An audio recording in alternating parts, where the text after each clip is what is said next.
Hey everybody, and welcome to another episode of Magic with Zuby. My name is Zuby, and if you're brand new to the show is all about a little well-known card game called Magic the Gathering. So on today's show, we brought on none other than Cardsphere owner Efren, aka Pat Crack Fever, and we talked about like everything. Talked about what's going on in America right now, and talked about Cardsphere, how it came to be. Talked about some Magic, some video games, God, just everything under the sun. Great talking to him. I've played plenty of EDH with him. You might have seen me on stream with him, and we've done a lot. We've talked a lot, and this has just been a long time coming, and I'm glad to finally have him on the show. But before we begin, let's get some announcements out of the way. If you want to help support the show, you can help support the show's Patreon at patreon.com/magicwithzuby, and you can check me out on iTunes, Google Play, Stitcher, TuneIn Radio, and Spotify. And I'm on Twitter at magicwithzuby, on Instagram at magic_with_Zuby. And my email is mtgzuby@gmail.com. And here are two quick little ads, and let's get on to Efren here. Well, hey there, Zoe. Why the long face there, chum? I just want to order some magic cards, but the shipping was too expensive. Too expensive? Well, did you know if you go to legitmtg.com, you can order any magic cards, and anything over $2 or more has free shipping? Wow, free shipping's at legitmtg.com. That's amazing. You heard that right, Zoe. Free shipping at legitmtg.com with any order over $2 or more. Be sure to visit today and get the best deal on Magic singles and Magic sealed product available. Wow, that's amazing. And that is how you beat the latest standard meta with Abzan. Ugh, it feels like there's no Magic content out there for someone like me. Someone who doesn't want to be competitive. Someone who is... Who is a normie? Yeah, exactly! A normie! Well, have I got the show for you, the all-new Magic for Normies show. Hi, I'm Pixie. And I'm Zuby. Together, we host the all-new Magic for Normies. It is the Magic the Gathering show for all your normie needs. We don't care what deck got into the top 8 or what deck is winning. We care about having fun playing Magic. That's right, Pixie. You can watch us on Pixie's Twitch channel at twitch.tv/PixieKittenPlays and catch the VOD on our YouTube channel, Pixie Kitten Plays. If audio is your thing, you can find episodes on the Magic with Zuby RSS feed. Magic for Normies. All right, here, I've got Efren with me, Efren of Cardsphere. I feel like this is long overdue and all that. We've been talking forever. I don't even know how long now. We played a bunch of EDH Magic. You've been on the now defunct 10th Street Hooligans and all that with us. And you helped me and Pixie come up with Magic for Normies. Magic for Normies. That's like a weird talent that I have no way to monetize. I'm great with coming up with names for stuff. And there's no way for me to ever make money. It's just like, here, throw this great name. And people are like, yeah, that's really good. And that's what happened with Magic for Normies. Yeah, not just the name, but it's like you and Pixie just gave us the idea. Or no, you gave me and Pixie the idea for the whole show. Yeah. I think I was doing opening a case of Theros or something, and yeah, totally selfish too, because that's the kind of Magic content I like. That's why I gravitated towards Pixie so much. Like, I don't care about being the best Magic player or anything like that. I just care about having fun. So I guess to introduce you a little, for people who don't know, Efren, it's 3 founders of Cardsphere, right? It's only 3. You, Ted, Michael, right? Yeah, me, Ted. Well, there's 3 owners, right? I'm one of the owners. Okay. I wasn't technically one of the founders. I was around at the beginning. So at the beginning, so for those who don't know, Cardsphere is a trading site, right? And we're all burned users of another trading site, and we all kind of got together on Reddit and made like a Slack. And Michael, who's the president of Cardsphere, he was the one kind of spearheading all this. Let's do this, and he and Ted worked together, on their day jobs at a software company in Canada. And so Michael was really driving it, and I was kind of, we're all active members on Reddit of Magic, and the old website was PokeTrade, so we're all members of that community, and we're all burned. And there was another guy named Tom that was a coder, And I knew he was a coder because I would interact with him a lot, and he had made bots to trade online and stuff. Mm-hmm. And so I put him in contact with Michael and Ted. I said, "Hey, this guy's a coder." And Michael said, "Well, we're having this, we have this Slack where we're coming up with what this site's going to be like. Why don't you join?" I said, "Well, I don't really have anything to offer. I'm just a system administrator. I'm not a programmer or anything." He's like, "Well, we don't have a system administrator. Why don't you just join and give us your ideas?" So I said, "Okay." So I was there, and in the beginning, there was like a ton of people in there contributing and ideas. And then as time went on, everyone just kind of disappeared, right? People don't like to work for free.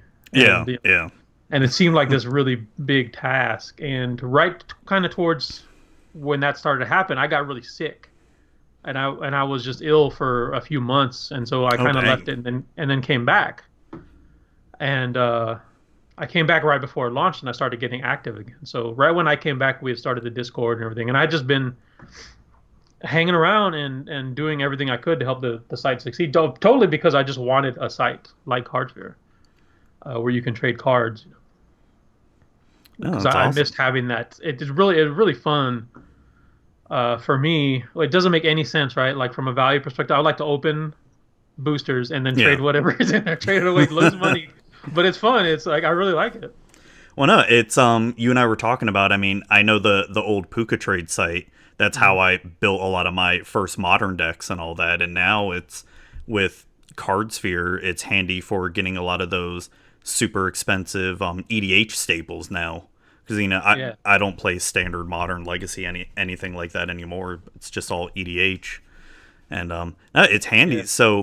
So all three of you guys, all the owners, are all in IT. What, you got 2 coders and a sysadmin? Well, I'm the sysadmin. Michael's the only coder, so he's the only coder on Cardsphere. Oh, so okay. So he does all those duties, and so me and Ted split literally everything else. Everything that's not coding is split between me and Ted. So Ted and his day job, they work at the same software company again. Like they both kind of left and ended up again at the same spot. Yeah. He does like technical services for the thing. He's not technically a system administrator. He works with like their clients, implementing whatever software they're selling them or whatever. All right. And what do you do on your day job? I'm a system administrator for not a very big company. It's like 100 users. Nice, man. We're gonna get into a little bit of geek talk here. So, what kind of systems do you run? Do you VMware, Hyper-V, or anything? It's old school. Well, right now we're moving to VMware right now, but we're on AS400. Oh my God, no! Yeah, man. I like it. Oh man, I had to learn AS400 at one of my jobs, and it was we had a person that was a dedicated AS400 sysadmin. You need one if you have one, because it's completely alien to everything else. It's its own different language of terms of like CLI and commands and all that. Yep. And I remember I had to do a daily backup job going there, and I can't even remember all the commands of it, but it was like the most asinine shit. Like I had to go to the tape drive and type in these commands and wait to put in the tape and eject the tape and all that stuff. That was my only experience at AS400. Once you know it, it's great because it doesn't have any of the things. Because we also have Windows servers and SQL and all that stuff. But our main it's like it's a mainframe is what it is. So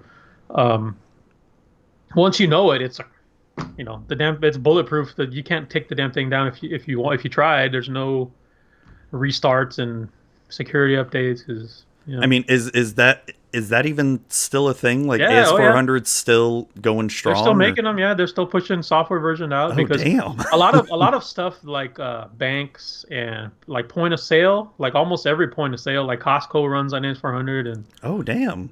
Yeah, so it's still really really popular. It's secure and it's simple and. Well, I mean, I've been in the healthcare field for so long, so we're primarily like Linux and Windows and all that, and so I haven't touched AS400 in over a decade. So yeah, not surprising. Not surprising. A lot of people haven't. Man, that's crazy. So you're finally getting to VMware?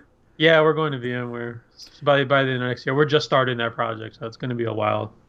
Yeah. Data migration is going to take months. So.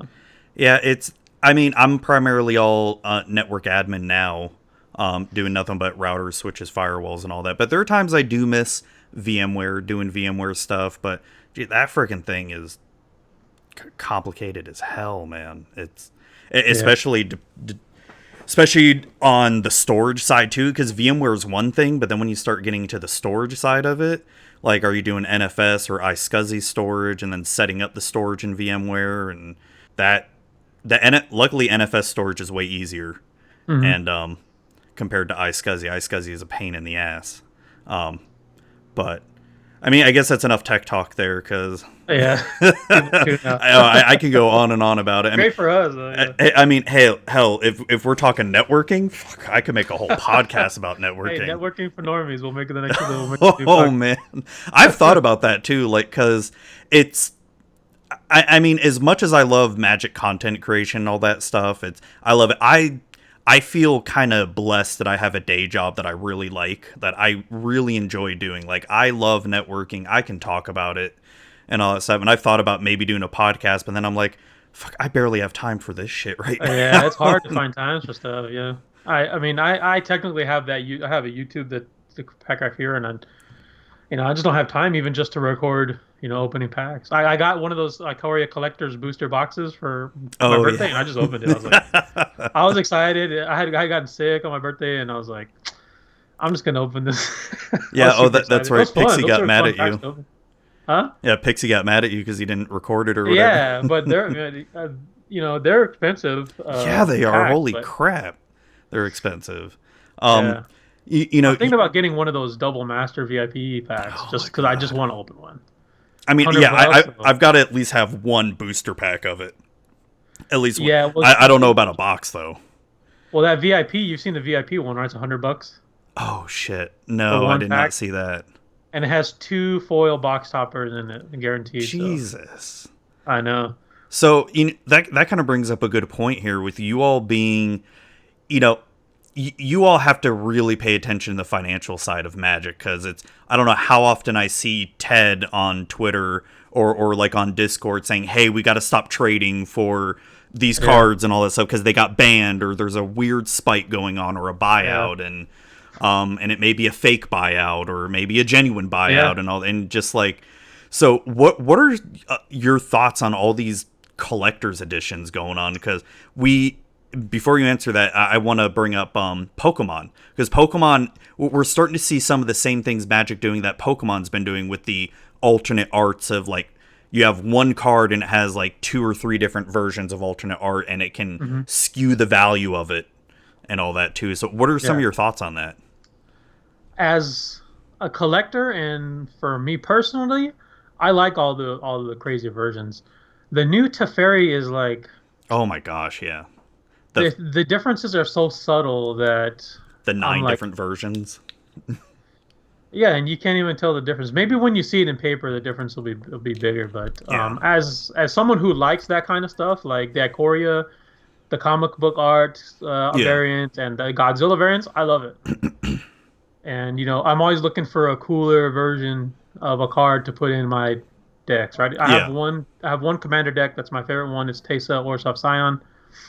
And it's almost completely foiled out, and I'm always looking for a cooler version of whatever card's in there. Like, I want the coolest looking one in there. So. Yeah. From Cardsphere perspective, it is really hard. Pretty much, as I said, Michael's our only developer. So once this all started, once Project Booster Fun started, all the development went to being able to handle all these cards, all the variants of the cards, because you're having the same card. That's right. With the same set number in the same set, and there's 2 different versions of it. So, we weren't really equipped to handle that because it didn't really happen before.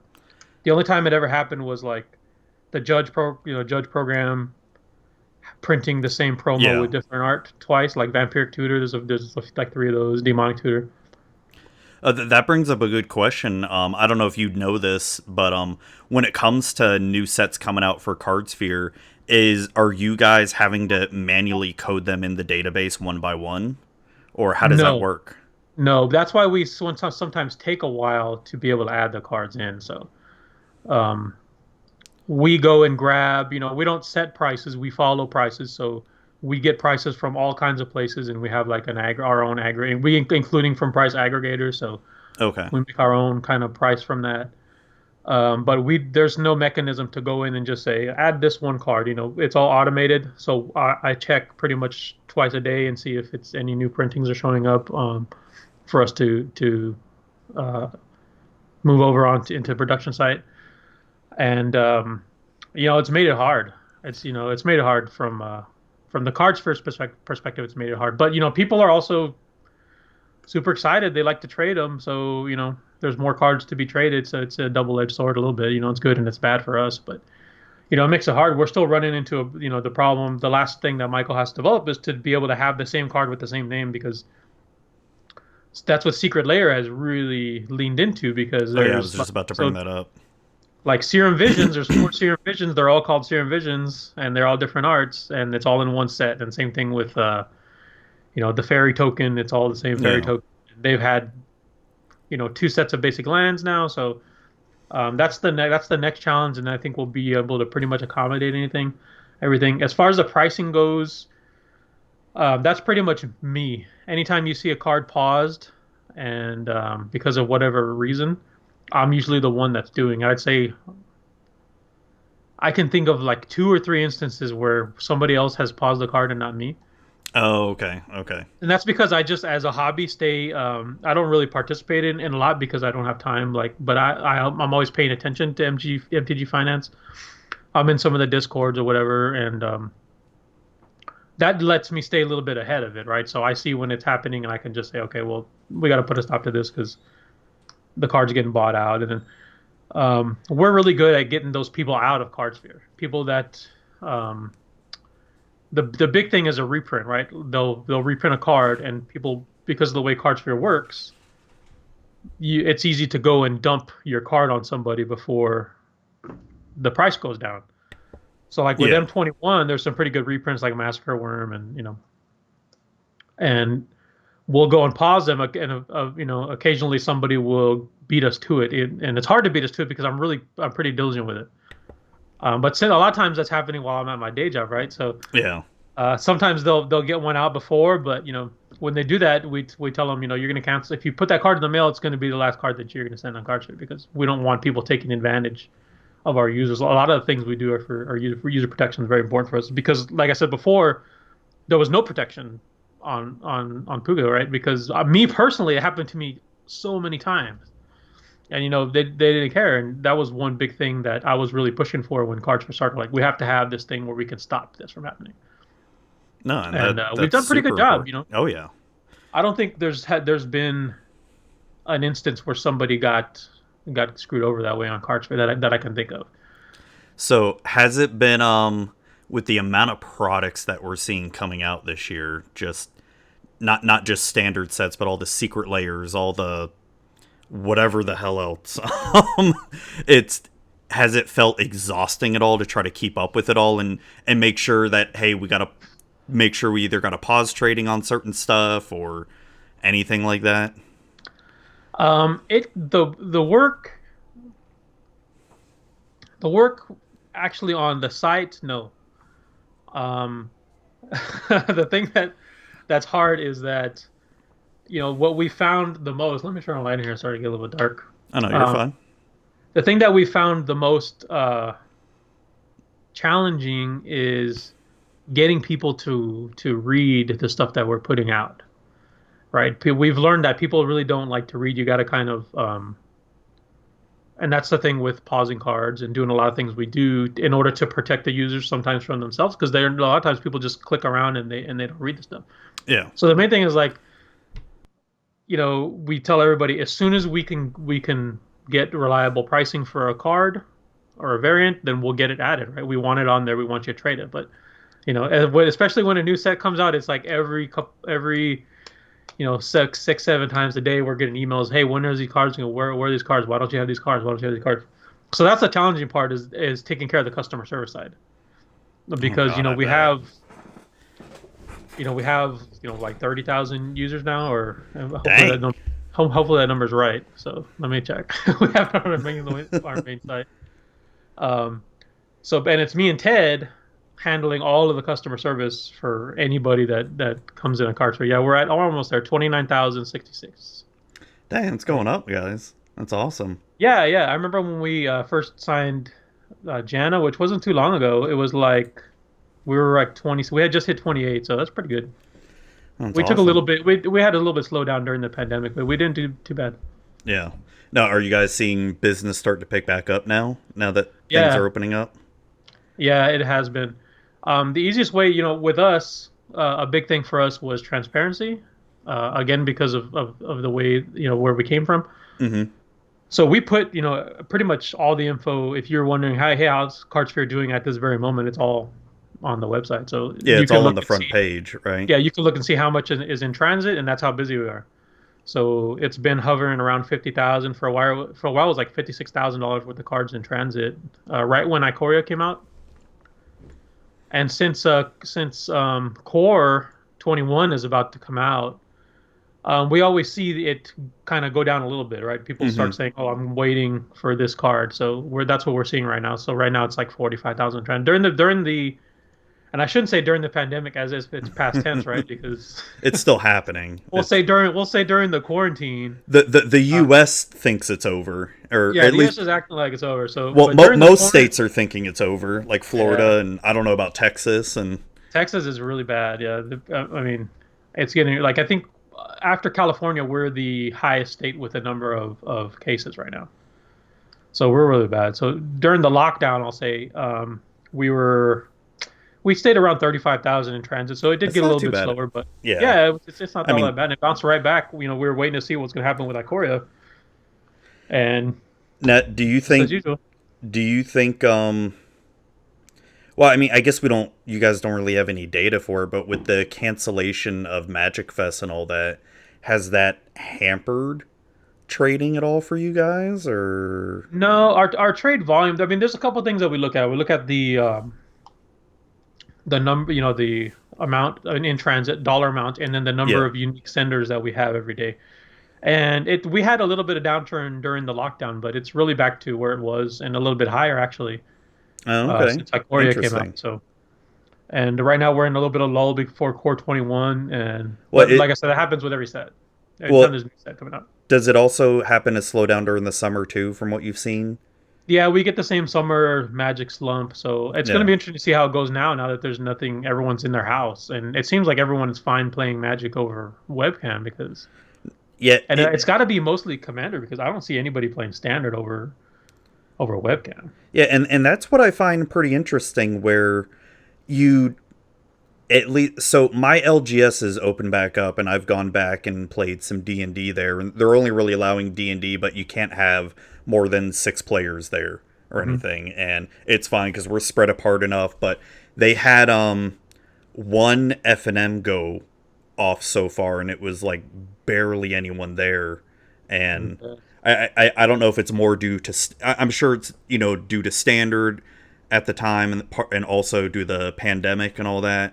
But I'm be really interested to see. Not that I'm kind of hoping you guys like see a downturn or anything, but I'm wondering with the cancellations of Magic Fest this year, and depending on how well states and even across the world start opening up LGSs, are you guys going to keep seeing either the same growth or it go up or even go down further?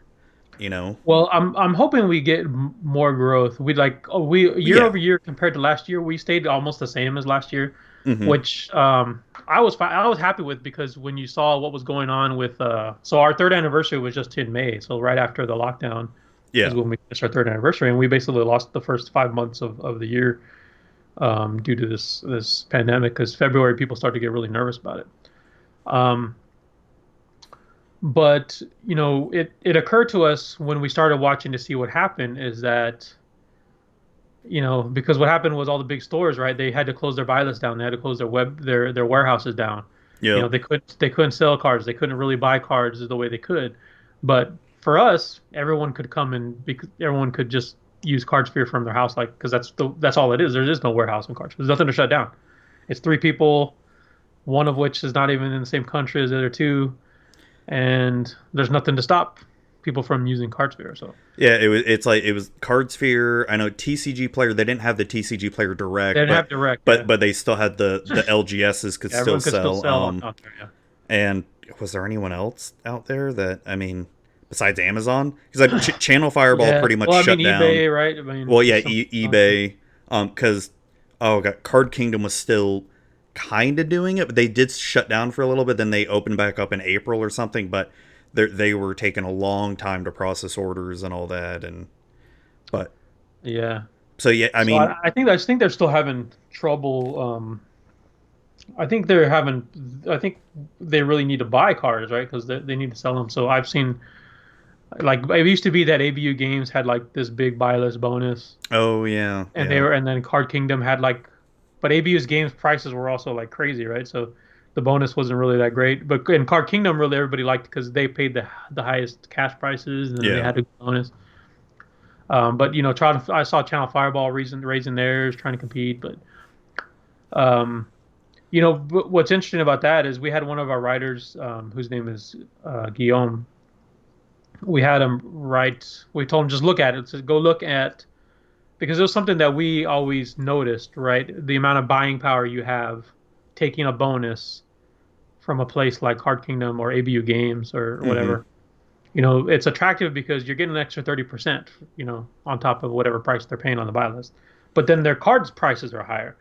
So Yeah. we had Guillaume like say, go look at what it would cost to buy a deck or something, and no editorial control over it, just run the numbers and see what happens. And he came back and saying, the buying power, you might send a card and it's a quote unquote, it's a $10 card, that's not really what you ever get, even if you sell on TCG Player.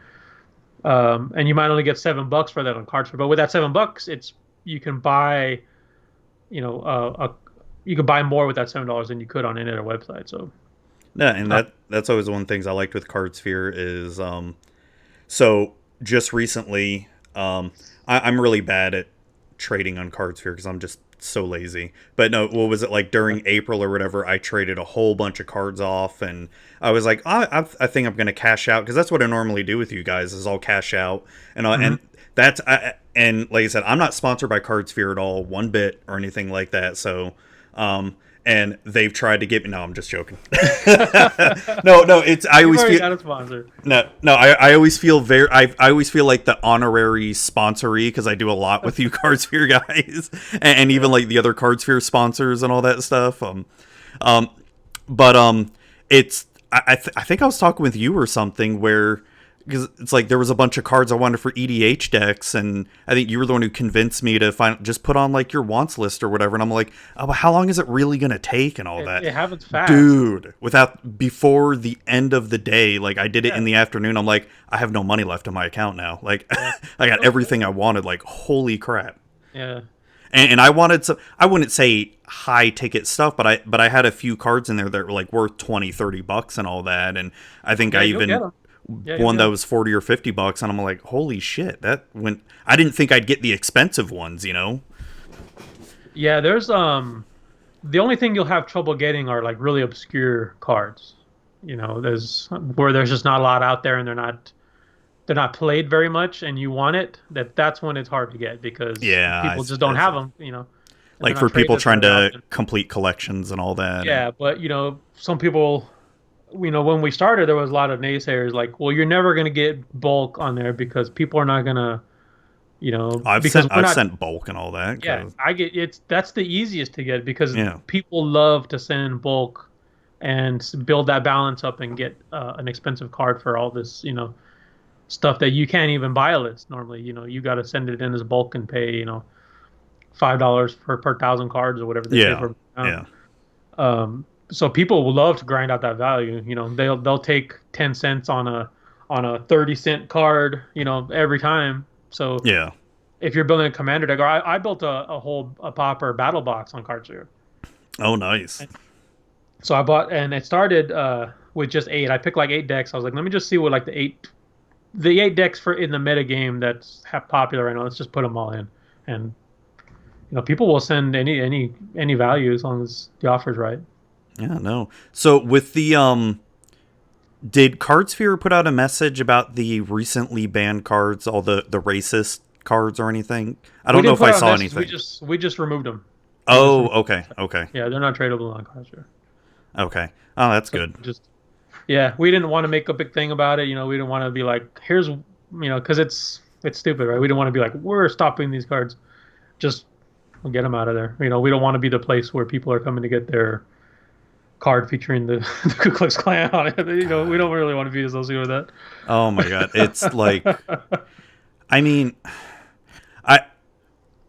it's, God, I see the people who are not wanting it banned because, it's part of Magic's history and all that stuff. I mean, but the only thing that I imagine the uproar if they actually banned cards that were playable and all that. Like, imagine if, I don't know, say Snapcaster Mage was banned for whatever. Yeah. I mean, I know that's mainly Modern Legacy. It does see playing EDH and all that, but oh man, it's the uproar that would have caused. People would be mad, yeah. Oh yeah. They want their Magic the way they want their Magic, and from a business perspective, there's no advantage for us to keep the cards on there. Aside from, how we feel personally about the cards, whatever racial implications they have. Why would any business in their right minds keep the card on there? Do we want to be the only place? Cardsphere is the only place where you can get these cards banned for racism. We're not going to be them. Yeah, no, you don't want that on you. I mean, no, and we, on Cardsphere, when you trade a card, we only charge 1%. So we don't need the pennies we're making from people trading cards. Were any of the cards even worth a lot of money or anything? I didn't even look at some of them were. Oh, yeah. The main one, the Invoke Prejudice, the card that should have definitely 100% been removed, was like over $200, like $250. Really? Was it because it did have like prejudice shit on it or something? No, it had always been, because I was aware of the card before all this happened. Yeah, I think a lot of people have been aware of that. A lot of people were, but I was surprised how many people were not, because even Ted messaged me. He's like, "Can you believe this?" And I was like, "Yeah, didn't you know about this card?" He's like, "No." And I've been playing Magic that long. I won't be playing since Return to Ravnica. Yeah. But I knew of the card because of the art, right? Because that's how I heard about it. Like, there's this really racist card out there. And yeah, but it was valuable because it was only printed that one time in Legends. So as soon as all this happened, we used our mechanism that we have to pause the cards, and we paused them before, because we don't really have a way to just take a card off of the site. Like, we don't want this card traded, because why would we, right? Yeah. There was no reason before. So we had to say, well, how do we get these cards off the site? And, Michael had to go in and just manually get them out of there. There's not really a mechanism. Okay. Interesting. And I just realized in their announcement that they said they're going to go through the entire history of their cards and their art and remove anything that's problematic. So there's probably going to be more cards. Which is, God, it's going to be interesting. That'll be the word I say, interesting, to see what they go through, because, I mean, it's Magic's been around for so long, and there's been some really iffy arts. I mean, what was the one card that they had to redo the art of because it had the pentagram on it? Unholy Strength. Yeah, yeah, that's right. I mean, oh God, it's crazy. But I mean, it is what it is. I understand why they're doing it and all that, and I mean, you and I, we've been paying attention to what's been going on, especially the past few days, with all the Black Lives Matter protests and all that. And then a lot of people started speaking up against WotC and all that. And I mean, I know their intentions they had good intentions for doing that, but it's just like a lot of people said, I feel like that's like the lowest hanging fruit that. Yeah. It's the, they're going to the dam and they're sticking their finger in the hole where the water's coming through, right? Trying to keep it, but that's just it's the bare minimum. Because it's because did you read that article by, I'm gonna mispronounce his name, Zayam or yeah, I read both of them. Sorry if I butchered his name. That's been out there. Yeah, it's so reading that article, it's like I felt like that article was about everything else except that card. And then it's like Wizards like, oh well, we can just here's all this. Plus, did you know about this card? And they're like, we got to get rid of that card. I mean, not saying they shouldn't have gotten rid of it, but it's also like, what about everything else that was on that article? Like all the how you guys have At least barely address it, right? At least say Yeah. something. Like, we're also making these changes, right? yeah, just something, it's The problem is that WotC, they always do that, right? They always yeah. say nothing. They seem to take a way that's not really what everybody expects or wants, and then they like to just not say anything while they do stuff. And normally it's like the best example recently is like they said, well, don't worry, fetch lands are coming later, but they won't tell you when, and they won't tell what in what capacity, and so people get upset. They're like, well, we want to know, right? For a lot of Yeah. for a lot of good reasons. Should they spend the money now or wait later? Is it the kind of thing where it's gonna create the price? People don't know, and they've always played that game where they just say nothing, and a lot of Pretty times much. a lot of times it worked for them because a lot of times Magic community just moves on to the next thing, right? It's like Yeah. that, not just Magic. It's like that with everything. Oh, dude. Well, I mean, just sticking with Magic community, their attention spans are so freaking Yeah, small. It's just like the set, right? we're gonna be so outraged by something the next week. Ooh, look, new cards, spoilers. Yeah, it's a new card, right? So and it's just like I was just saying that in a card like Ikoria. Well, everybody loves it. We're trading Ikoria. Well, Core 21. Oh, I know, right? Escrow down. No, don't want those cards anymore. We need the newer cards.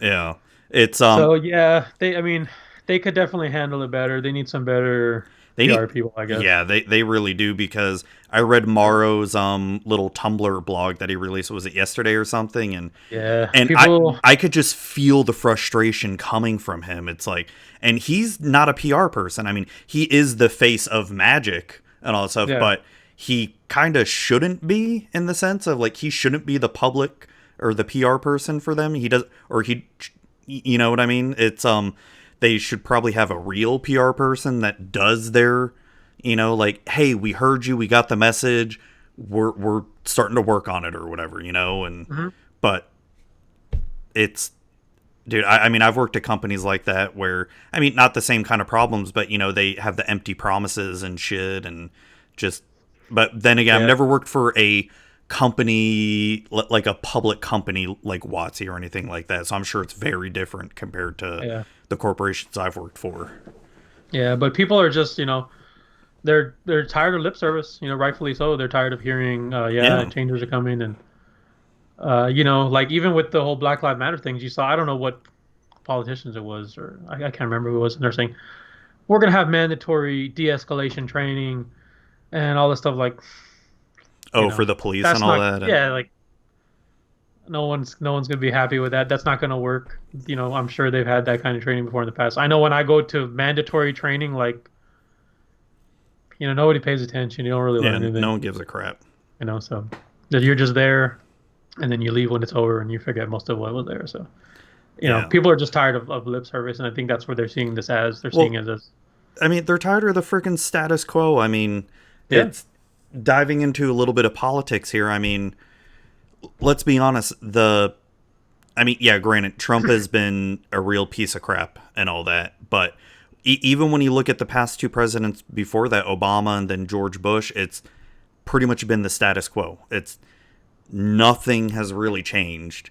And I mean, there's been benefits here and there that have happened and that have benefited people and all that stuff, but for the most part, it's the same shit, and it's the same or worse in a lot of cases. Yeah, and it's and as much as I don't want Trump to get reelected, I mean, out of all the choices the Democrats had for their president, it's like Joe Biden really, like, out of everybody, right? It's, I don't know. It's frustrating because it's, I mean, let's say Biden does get elected. I mean, yeah, he's going to be better than Trump and all that stuff, but what change is he really going to do and all that? It's, I think the best chance for that is still Bernie Sanders, because in order to get that endorsement, he made him say, well, you're going to make this committee, or I don't know what it is, and I'm going to be on it. We're going to decide what policies we're going to push, or I'm not going to give you the endorsement. So that's, and a lot of progressive people are on there. Him and AOC are on there. So that's the best chance at real positive change, I think. Yeah, and it's, I don't know, it's frustrating. Well, the way things are now, I think people would just, it really is the lesser of two evils, right? Like, dude, it's, it's more now that than it's ever been. So. Oh, dude, I've got a feeling Trump is gonna win again because, and maybe it's just because of where I live, because especially I live in a very Republican state and all that, and if you don't go to Tampa or Miami, because that's where a lot of the Democrats are and all that, but every other county outside of those two counties, it's all, you see Trump everywhere, you see the Confederate flag everywhere, and dude, so I was so embarrassed of my city, what was it, last weekend, where they had a Black Lives Matter protest, which, cool, good, and then they also had an anti-Black Matters protest. I'm like, I'm like, are you fucking kidding me? Like, I can't believe they didn't even exist. I'm just like, Anti-Black. I mean, so what is that saying? They don't matter. That's what they're out there. No, that's the message is spread. Like, come on. It's the all lives matter bullshit, and I feel like the I love the one sign that's been going around: all lives won't matter until Black Lives Matter. Yeah, and all that, and you know, it's so frustrating, and so my city is so. I mean, you're in Texas. You probably know because it's pretty Republican or conservative there too. Yeah, pretty much outside of the metro area. It's exactly just like we described Florida. Like Dallas, we got Dallas, Austin, San Antonio, Houston, and everything else is red, but those. So it's so at my courthouse in my city, they've got something called the hanging tree, which is supposedly been known for like lynchings and all that. Like I don't know how true the history is, but that's always been the local. That's what it's known by. That's what everybody calls it. Yeah, that's what the local history is. Like, it's been known for lynchings, and they've been trying to get that tree torn down for like years and years now. And is it down now? No, it's not down. I'm surprised. It's one of those huge ass oak trees that's like not easy to tear down or anything like that. Like, you can't just easily take a chainsaw to it and tear it down. Okay. You'll wreck. I got like 5 live oak trees, man, on my property. I hate them. Yeah. So too many days, but. So what's funny is, I mean, there's always been petitions to tear it down. The city's always been like, no, you know, whatever the fuck. But you know, since with the BLM movements going on, it's started up again, and now for the first time ever, I saw the anti-BLMers have a petition saying, no, we need to save it because it's part of history. I'm like, oh my God. What? I think they're probably just I mean, what crazy place am I living in? The crazy thing about that is that all that shit is finally coming down, right? Yeah. Like, people are just going out, we're just going to tear this statue down. And then where was it, in Richmond or something? They went to go tear it down, and the mayor said, we'll just tear it down. Like, don't go over there and rip it off. And he sent the next day, he sent like a bulldozer over there and took the damn thing out. So, and that's something that people have been fighting for years, right? Get rid of all these Confederate statues all over the country. And, you know, it was always met, you know, with opposition of these people. Oh, it's my heritage or whatever. And people are just not having that anymore. They're just going to go take it down themselves. See, the thing that I don't miss any of it. The thing I have to say about that, like, if people really want to keep it to preserve history and all that, my thought has always been, well, why don't these groups that want to keep it raise the money to buy the statues off the county or the city or whatever and put it in a museum? You know, put it in a private museum somewhere. Like, you want to save it so bad, there you go. You know, it's because that's not really what it's about, right? That's why they don't do that. It's not really about I know. But it's just, is the Confederate flag common in Texas or anything? Because it's pretty common here in Florida. Not really. Well, I live in I live in like way South Texas, and it's a blue county. So down here, I'm right like on the border. Okay. Like, you've seen the pictures of like the people in cages. That's the city I live in. I live there. Oh, Jesus Christ. So it's a blue county. Like, there's never any Republican anything down here. So down here we don't really see it. I don't think it would go over very well down here. So Probably I can't speak for the entire state, but I have not really seen that here. Because the only place I've been to in Texas are just Dallas and Austin, and those have been rather, you know, Democratic cities or whatever, and I've just never. Especially Austin's a very liberal city. Yeah, I like Austin. Every time I've been there, I go there for work, and it's dude, for the first time last time I went to Austin, I had some rabbit sausage over there at some like Oh, yeah? little hipster bar or something, and I'm like, Yeah, there's a lot of hipster stuff places there. oh, dude, it was like so freaking delicious too. I've never had I've never rabbit had before. rabbit sauce. I've never heard of it. Uh, Apparently that's I'll what try it any was. sausages, though. Yeah. It was Okay. ridiculously good. I'm pretty sure it was like hormone fed rabbit and all that because the sausage was like that big and all that, and like, oh damn. It was either hormones or it was a lot of rabbits in that sausage. Yeah, like 2 or 3 rabbits or something. No, but no, every time I've been to Austin, it's been a great city. It's with the place that I go there, it's right across the street from the Apple campus over there. Mm-hmm. And just getting to see the outside of that, God, it's. I wish I worked at a place like freaking, Yeah, there's a lot of those there now, man. Yeah, I know. It's like it's becoming its own like Samsung little. is there. Dell's been there for a while. There's a lot of Dude, tech it's there. becoming like a little Silicon Valley type place. Yeah, it's big crazy. time. Big time. The government, the state government gives them a lot of incentives to come here. Good. A lot of, Good, because it's get out of the freaking crazy ass price of like Washington and California and all that. yeah, so it's so I'm from California originally, so I still have a lot of family over there. Yeah. And my dad just retired a couple of years ago, so he's gonna come down here and find a place because he's got California retirement, and down here, the house that I'm in now, it's like it's not huge. It's 3-bedroom. It's around 2,000 square feet if like you include the garage. Yeah. But we got it for like 90,000. Oh, dude, that's like Florida too. It's it's like, and I tell people that and they're like, what? Yeah, it's so I don't live in a big house either. It's like I've got 3 bedrooms, I've got an office, 2 bathrooms, 2-car garage, and I'm on a corner lot and all that, so pretty big yard and all that, and I paid $110,000 and all that for it, and freaking, I mean, God, you couldn't even buy like an apartment for that in California. You couldn't touch it for probably under 250,000 in California. Yeah, it's crazy. It's crazy. It's crazy to me that much. I know. And then someplace here like in Florida, like if you're making $50,000 a year here in Florida in my city, it's like that's considered pretty good. Yeah. Like you're doing pretty decent and all that. In California, it's like you're in poverty. It's insane to me. So a couple of years ago, my sister, I guess it's been like 10 years now. My sister got really sick and she was in the hospital. She was going to UCLA. She was a student there. And so my parents wanted to be closer to her. So they got an apartment there in Westwood, which is right by the campus. And if you ever see them doing if you ever watch they're doing a Hollywood premiere and that's in Westwood. That's where they do it. Oh, okay. And the apartment, it was like a 1-bedroom, or it might have been like a deficiency or a studio apartment. And it was like $5,000 a month. Jesus. I know. It was crazy, man. Dude, like I can imagine a mortgage costing $5,000 a month. You'd have like a freaking mansion here in Florida for $5,000 a month. I mean, it's way out of control. Damn, that's crazy.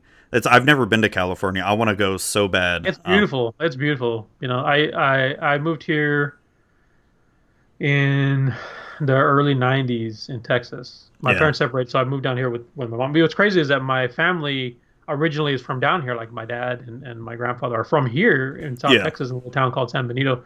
And they ended up in California, and then somehow ended up back down here where they started, so it's kind of neat. But yeah, beautiful. California, beautiful state.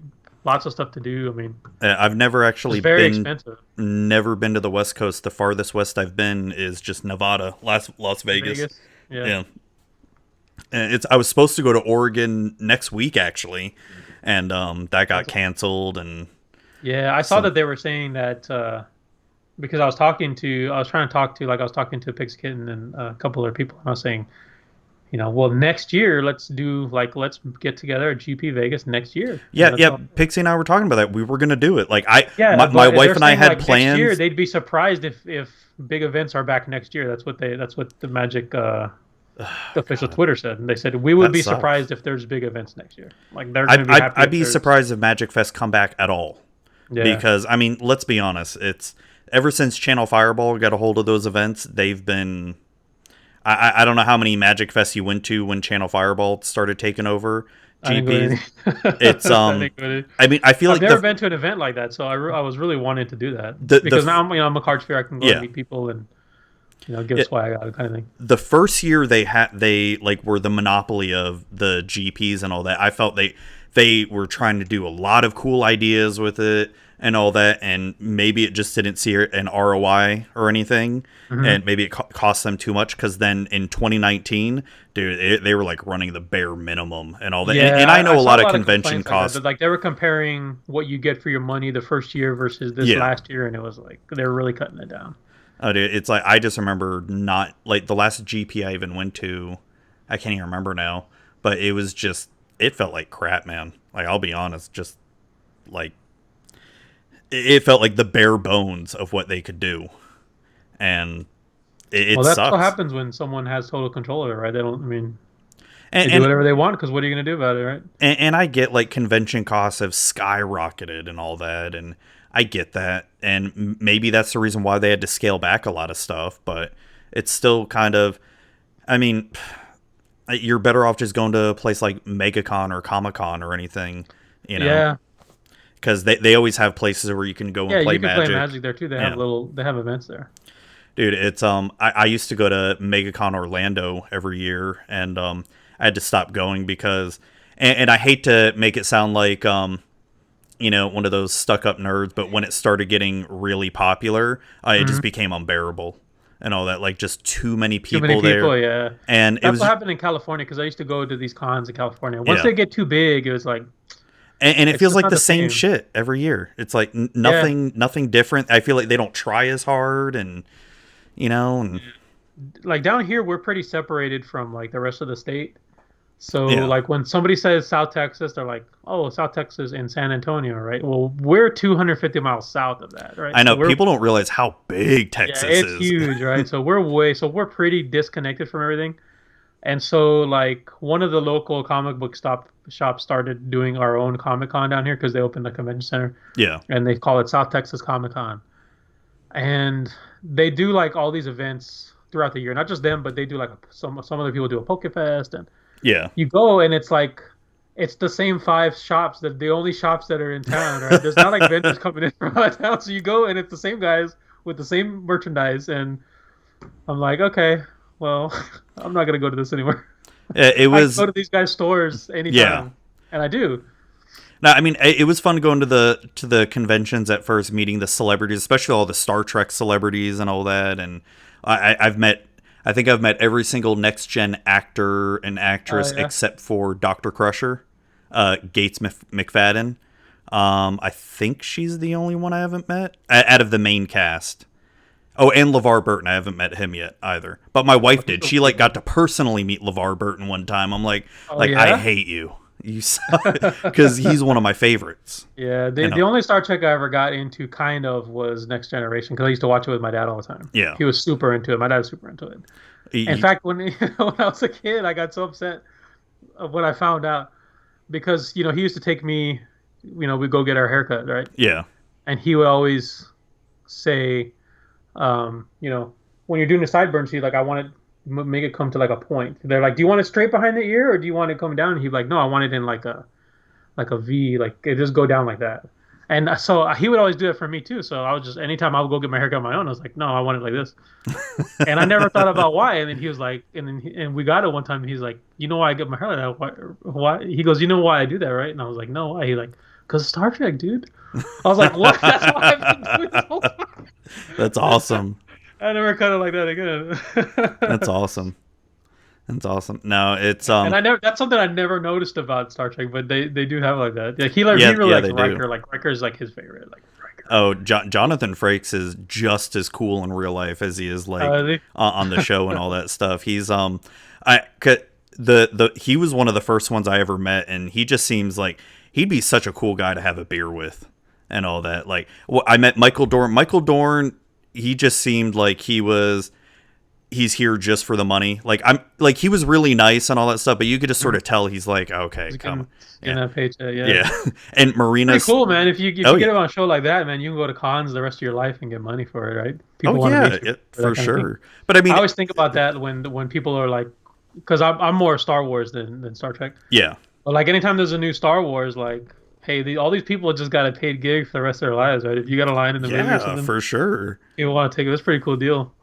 I know, right? I mean, but I think at a point, there's got to be a point where you just get tired of it, right?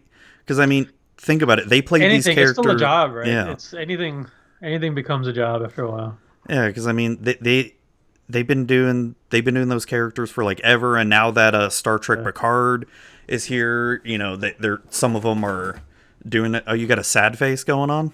Oh, I don't know. I hit my keyboard on accident. That's how I feel about getting burned out at going on. I get sad.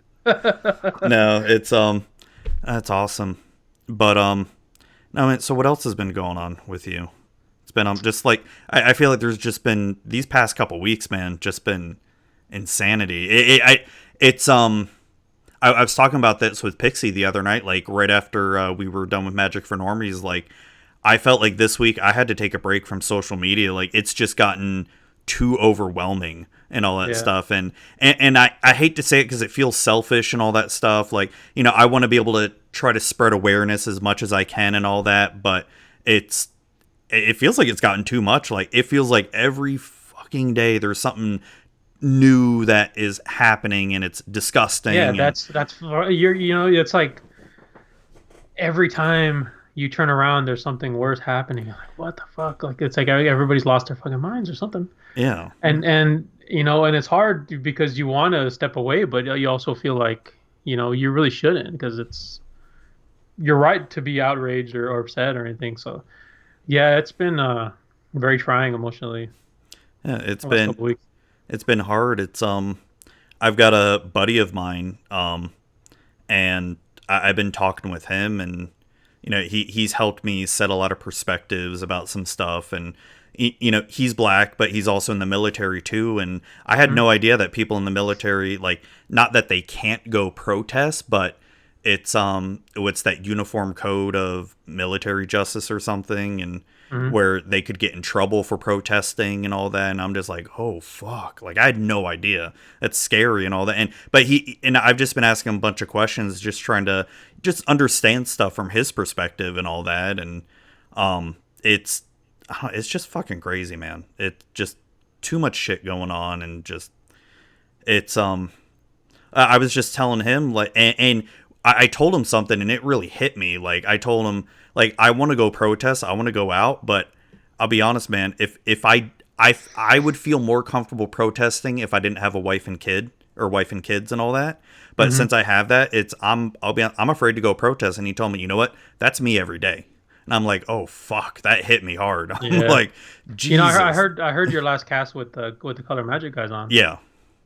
And it's unbelievable, right? Like, when he told the story about filling out the loan with two different names, I know, and one that's getting crazy. approved and one not, right? I was like, you know, it sounds unbelievable, but I'm fortunate that I've never faced that kind of racism. You know, I'm Hispanic, but you know, it's not the same being Hispanic as it is being black.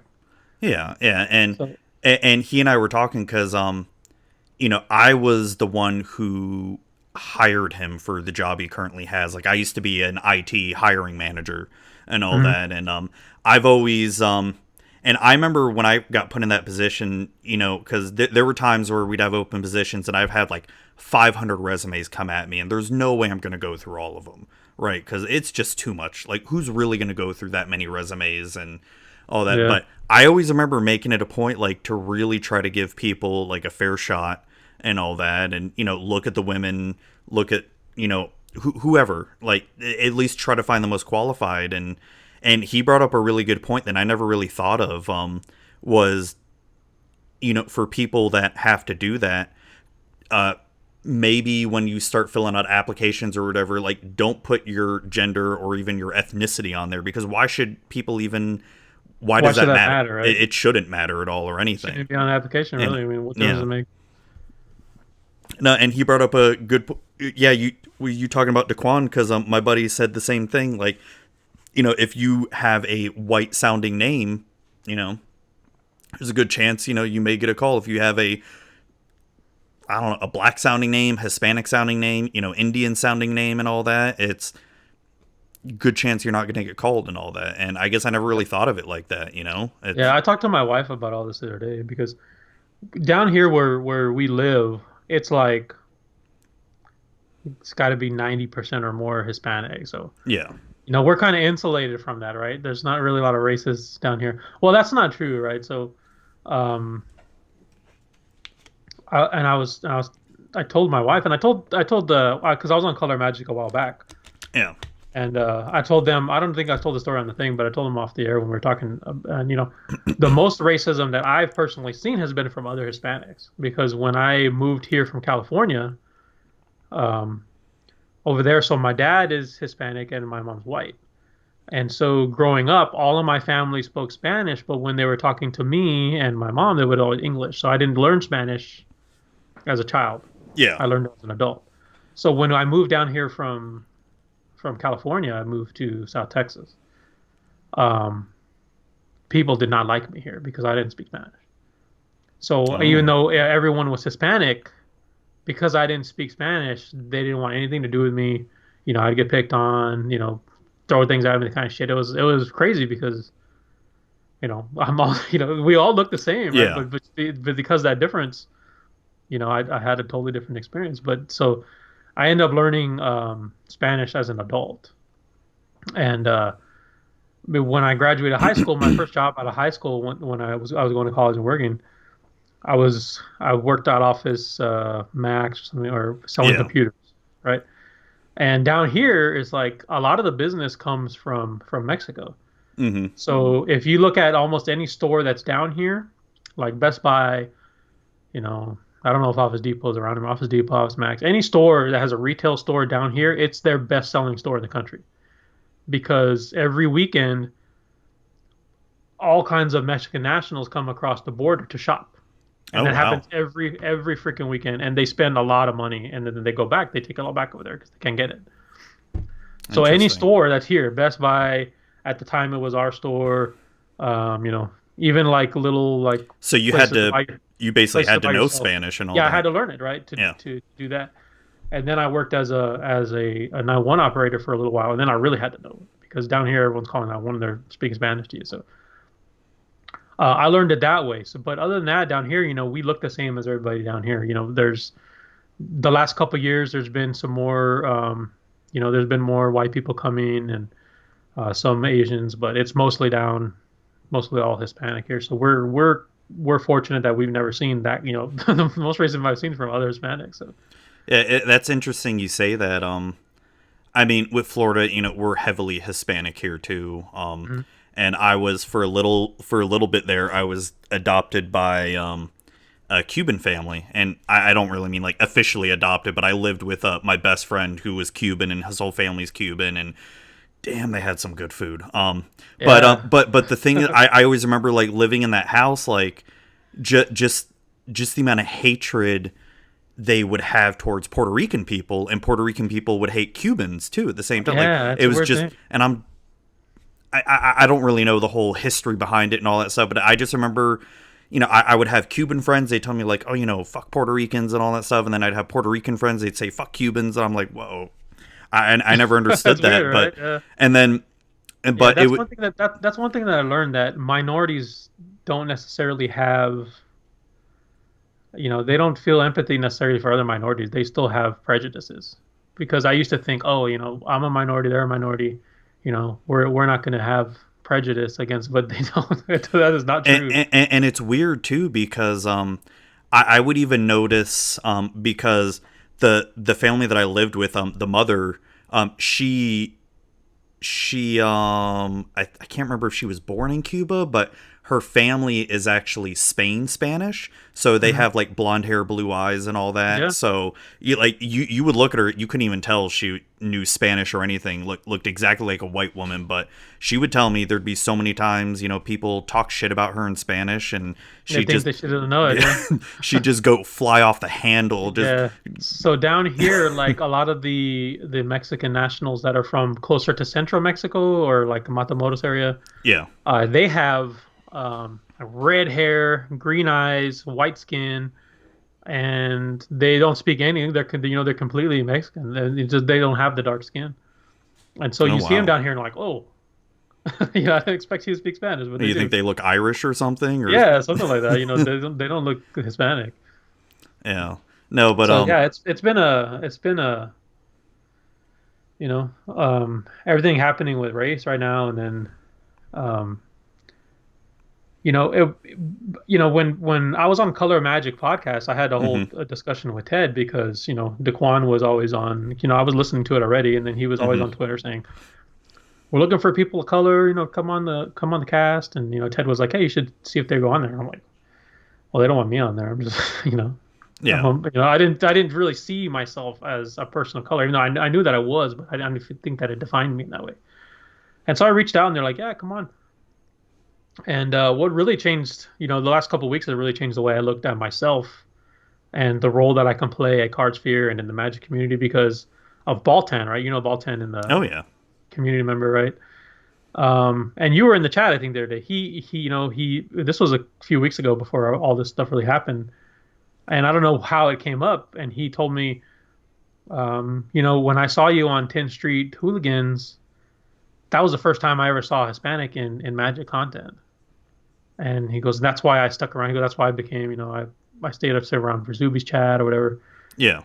And that never occurred to me. It never occurred to me that. Oh yeah, and you gave John shit about that too at the time. Yeah, when I went on, and and it was a total joke because I didn't really, like I said, I didn't see, person of color being, something that defined me. I happened to look at the thumbnails and I was like, there's never been anybody not white on this show. Yeah. So right at the beginning of the show, I said, "Don't adjust your sets. There's a brown man on 10th Street Hooligans." Everyone was like, "Whoa, what?" And it was true. And I know that wasn't because they're racist, but it was just a fact. Yeah. Yeah. And so yeah, Baltan's comment really had I really had a visceral reaction from that. It really changed the way I looked at myself. And then the other thing was, Pixie had made a tweet, and she's like, and this what reminded me of it is what you said when you're going through your applications. She's like, "Hey, I'm gonna make this tweet," and she's like, "Is this okay with you?" And it said, "I'm proud to be sponsored by Cardsphere because they've had a diverse group of creators since before it was cool."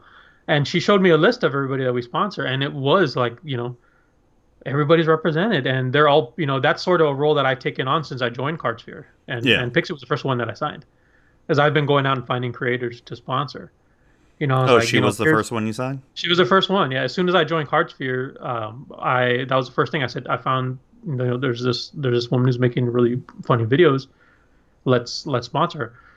And it was, we do have a very diverse group of creators that we sponsor, and not by design. We don't have a checklist like we got to get this one and that one. But I go and I find people that I follow and that are like and a good fit. So those two things combined with everything else that's happening has really made me re-examine about what what role I can play in all this, right? Yeah. So it's really changed my perspective on everything. And it's a responsibility. I never looked at it that way, but it's a responsibility that I have. And because I didn't think it was a big deal, and Daquan mentions on the show, "Hey, it's Cardsphere is minority owned." I don't know any other websites that are minority owned, and I heard him say that. I was like, he's right. I don't know of any. I don't know of any either. Right? Yeah, you're right. I mean, well, when you think about just Magic in general, who are like the famous black people that are in Magic? I mean, all I can think of is Cedric. Cedric, right? He's the one. That's right? it. Like, is there any others that I can even think of that are like household names, right? In terms of Magic, I mean, Daquan seems to be like a recognizable face. Yeah, like Daquan's definitely like rising up, and because I mean, I was telling him everyone wants Daquan on the show, and great for him. Good for him. He was putting out good content. That's why we reached out to him before all this. Yeah, because I started listening to his podcast from the very beginning when it came out, and I haven't listened to every episode, but I've listened to episodes here and there, and it's been good stuff. So I started when they had Ellie of the Veil on, because we had just started sponsoring her, and she tweeted, "I'm going to be on this guy," and I hadn't heard of it until then, and since then I've been listening every week. And it's great. He's putting out great stuff. Yeah. No, and it's I really enjoyed him and Brian on the show that came out last week. Yeah, I watch his streams too because he streams Overwatch. I mean, you can see.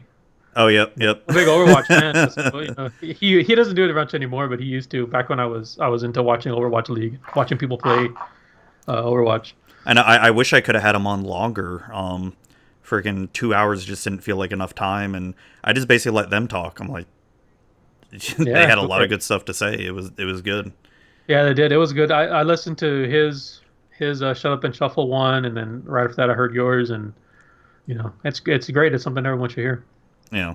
No, and I feel like that's important too, like for what you guys are doing, the way you're sponsoring people, and it's so. Who do you all have? Do you guys have like a list of who you all sponsor on the site or anything? We really had to have it on the main site. We have it on our sidebar on Reddit, which excuse me, I don't know that I've updated. So by the time this is live, it'll be updated with everybody. It's just, man, it's we got so much to do, but I definitely have to go update it. No, but I've started featuring them in our emails that we send out. Like we send out, you pretty much anytime a set comes out, it's kind of like monthly we send, and I'll put whoever we're sponsoring. So I could probably name them all off the top of my head. So the last one we sponsored was Skybills, her and Color Magic, Daquan. Oh, so you did sponsor Skybills? Yeah, cool. it was sponsored Skybills. I love Skybills. She's great. She's great. So, I first heard of her when she had her Mythic Championship, and then, I'd watch her streams. And then when I heard her on your cast is what got me interested in watching speedrunning, because I had never. Oh, yeah, yeah. I was like, okay, people try to do it fast, but I didn't know, like, cause she's always doing, like, these random dungeon generators in Zelda and stuff. That's a lot of really cool stuff. Well, yeah, because you and Ted were the only ones who like really came watching me do the Super Mario World speedrun. That was the first. So that was the first speedrun I ever sat and watched. I need to do that again. That it was fun. Like, it was really fun. It's freaking nerve wracking though, because I mean, just one small little mistake, you're just like, oh fuck. Yeah. And as a viewer, you get real invested. Like, oh, is he gonna do it? Is he gonna do it? Yeah, it was super cool. And I watched that. You did that right after you had Skybills on. Yeah, because she and like I said, she's great. She's been I have nothing but good things to say about her because, and it's I'll be honest, man. I know I'm not big or anything, and she seems like much bigger, name out there and all this stuff. But the amount of just work she helped me with just trying to set up speed running, and like I had so many questions. Like she sat down and like just talking to me like what to do and all that stuff. I'm like, holy shit! Like you didn't have to do that at all. And yeah, she's really awesome. Yeah. So Skybills, and then Color Magic we just started sponsoring, Daquan's YouTube, and before that, I think the one before that was Jana Amari. Yeah. Who is also awesome, and she's also blowing up. Yeah, and she's blowing up like crazy big. Like holy crap. Yeah, like, I feel like she just. Like, she just came out of nowhere, seems like. Yeah, she's awesome. And, we sponsor Pixie Kitten, and we sponsor Holy Diva, who is Daniela Diaz, and she is just, she's so funny. And it's sad because she's in Spain, so I don't get to see her live that much. Yeah. She used to, I guess she would do it at night there because she would be on when I was at work, and I would be listening to it when I was at work, and that's how we got notice of her. I know. I need to get Elizabeth on. I need to get Holy Diva. I need to get Jana Amari on. Yeah, Ellie's the other streamer. Yeah, and you guys still have Albie, right? Yeah, Albie MTG. God, I'm glad he's still doing stuff. He's he's a really nice guy. Yeah, I really like Albie. He's I had him on the show, and he's been I like him a lot. He's a good guy. Did you see his video? It was pretty funny. He just did a video.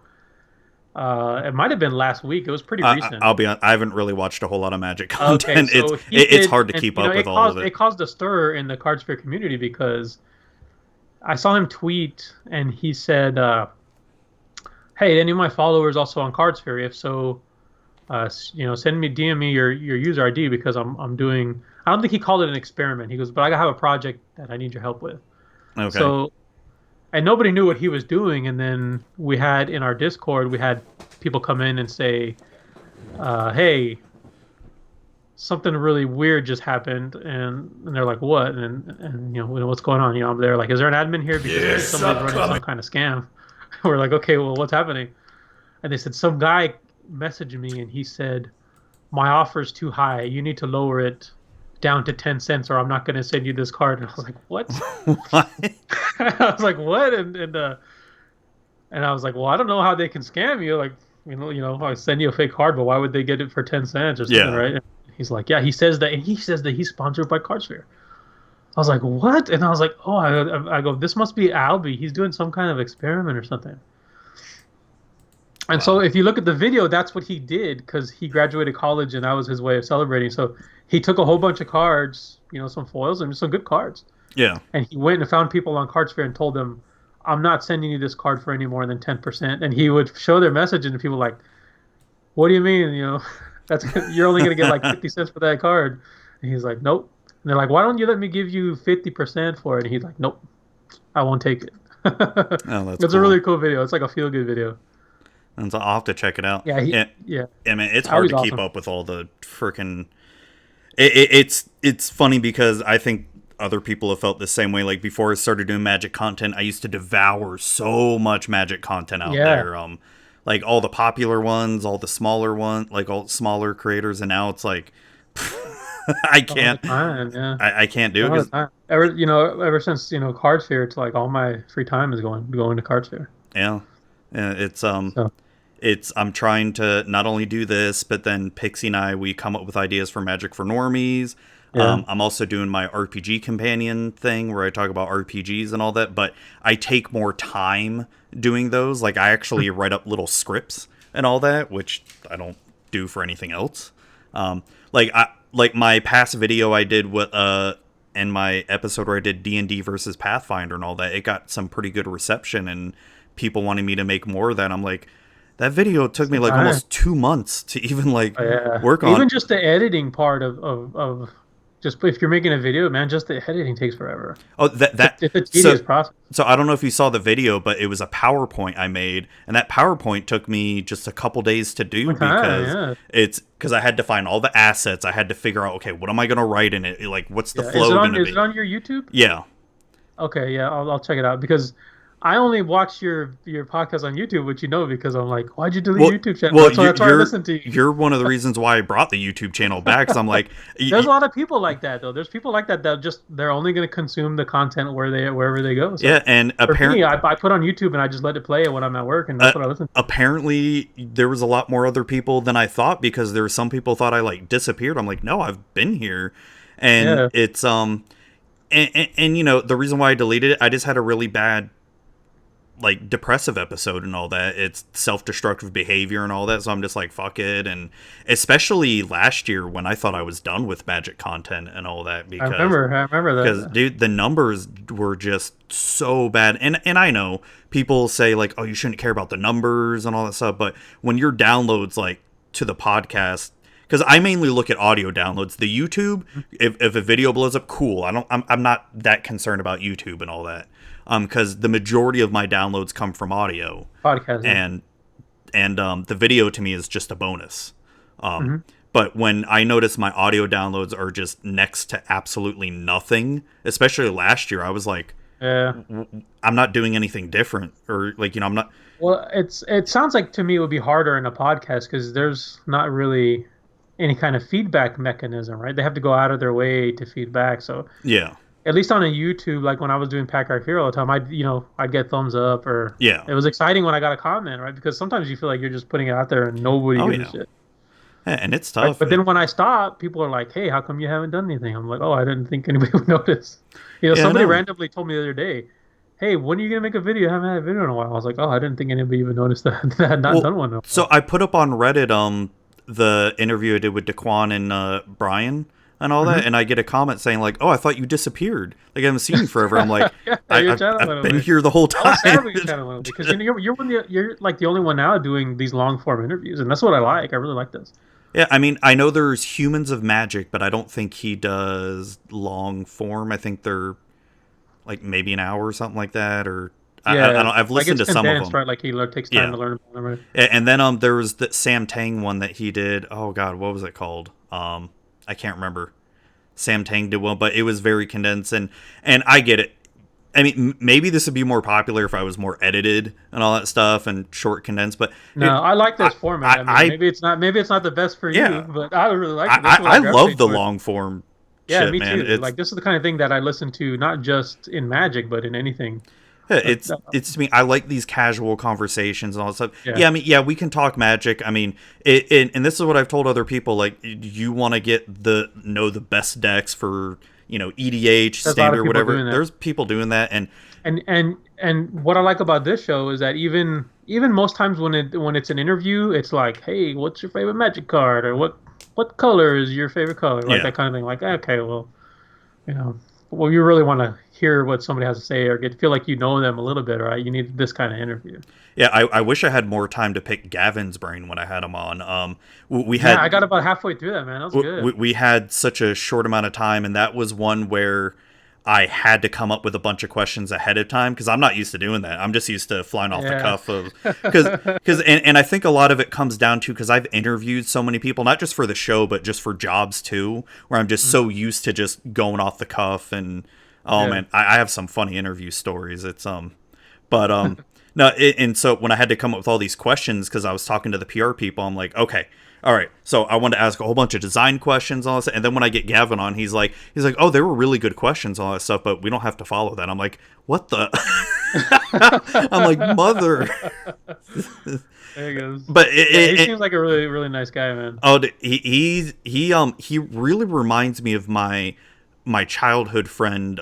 His name was Gerald, who I used to do martial arts with, and I swear, he reminds me just exactly like him. It's weird. Like, I was talking to him. He's got, like, the same mannerisms and all that stuff. I'm like, I feel like I'm talking to my buddy here and all that. And it's, I wish I had more time to pick his brain and all that stuff, because I really wanted to pick his brain about Magic design. Like, more, like, I felt like I asked some really good questions and all that stuff, but it was just not enough time. Not enough time, yeah.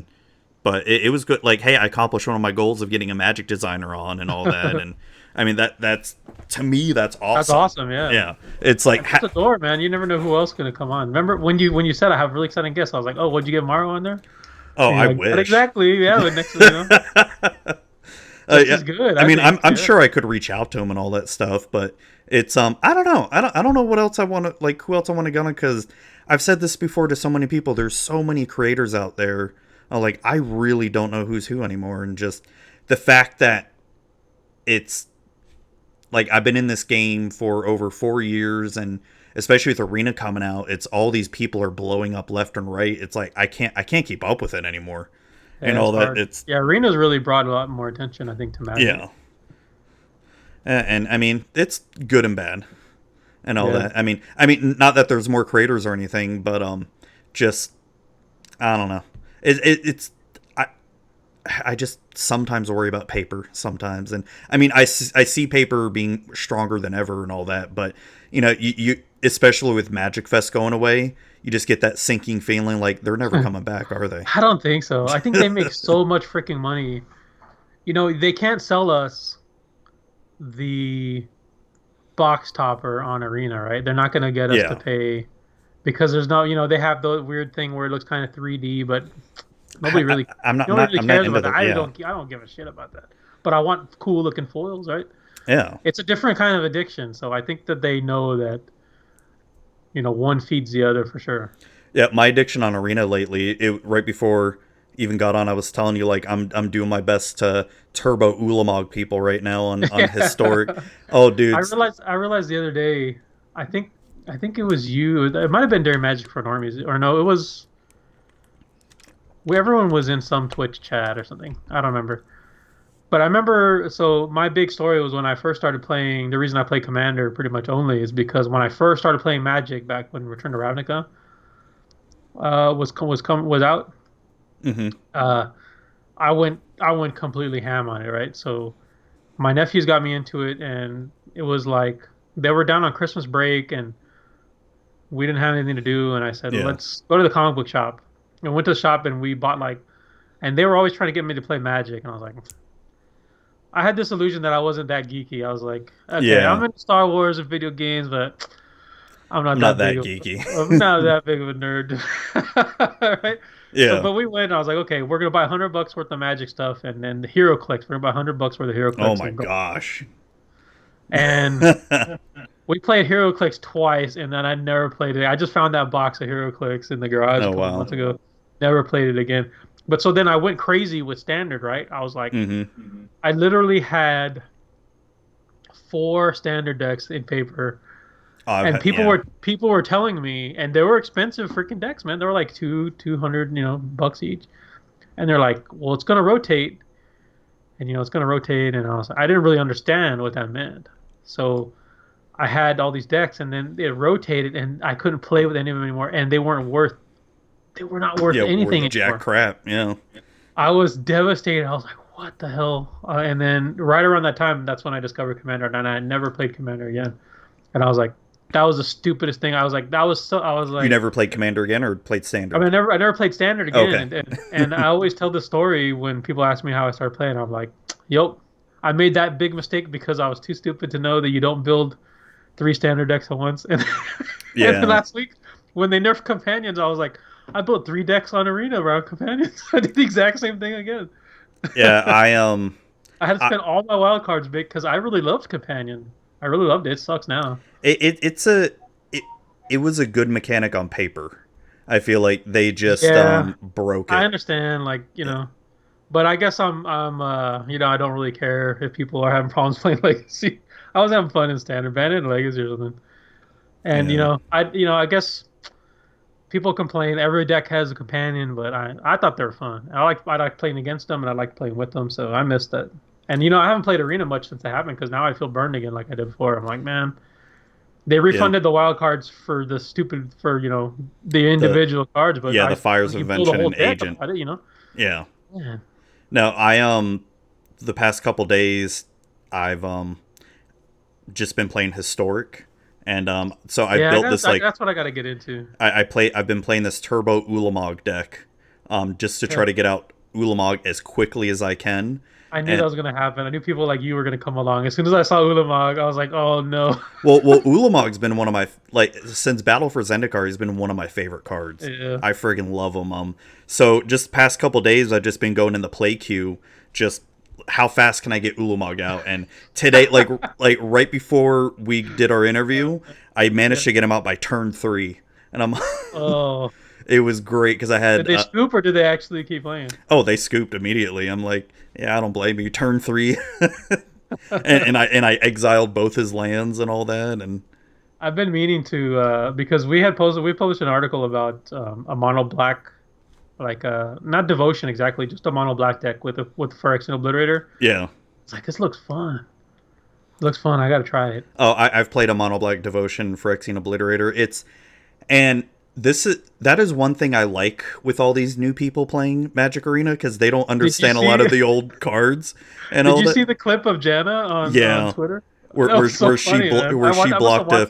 she blocked a Phyrexian Obliterator and all with something that doubled the damage. Yeah. Oh my god, it was so funny. It was great, and that's what I love with a lot of these players. Like, they don't understand a lot of the old cards. So I don't know how many times I played that mono black Devotion deck just in the play queue, and I'd put it out there, never attack with it. They go attack me. I'm like, block. They have to sack everything. It's great. That clip was perfect because she had the exact number of permanents as damage. Like, if she did 8 damage and she had 8 permanents and it just completely wiped the board, that was so funny. Yeah, I must have watched it 10 times. I couldn't stop laughing. It's great. I love that. It's Magic Arena is pretty much like the digital Magic I've always wanted. Because I can't stand Magic Online, man. I've tried so many times to get into it. I hated Moto. I played it a couple times, and I have a collection on there that I've cashed out 3 different times. I guess I should cash out, right? It's money, but I really hate it so much that I built a new computer last year, and I didn't want to install it on my new computer. I told Ted, "There's no way I'm installing that on this new computer ever. It's not happening." But I didn't have really I would build cheap decks, and I remember. The last time I played, me, Ted, and some other guys from Discord, we went on and we wanted to play Commander. And the game glitched. It was glitching. And I couldn't see my own cards. I couldn't read my own cards. For some reason, it wouldn't, and man, it just sucked. Now with Spell Table out there, it's like, why even need Magic Online? They blew up.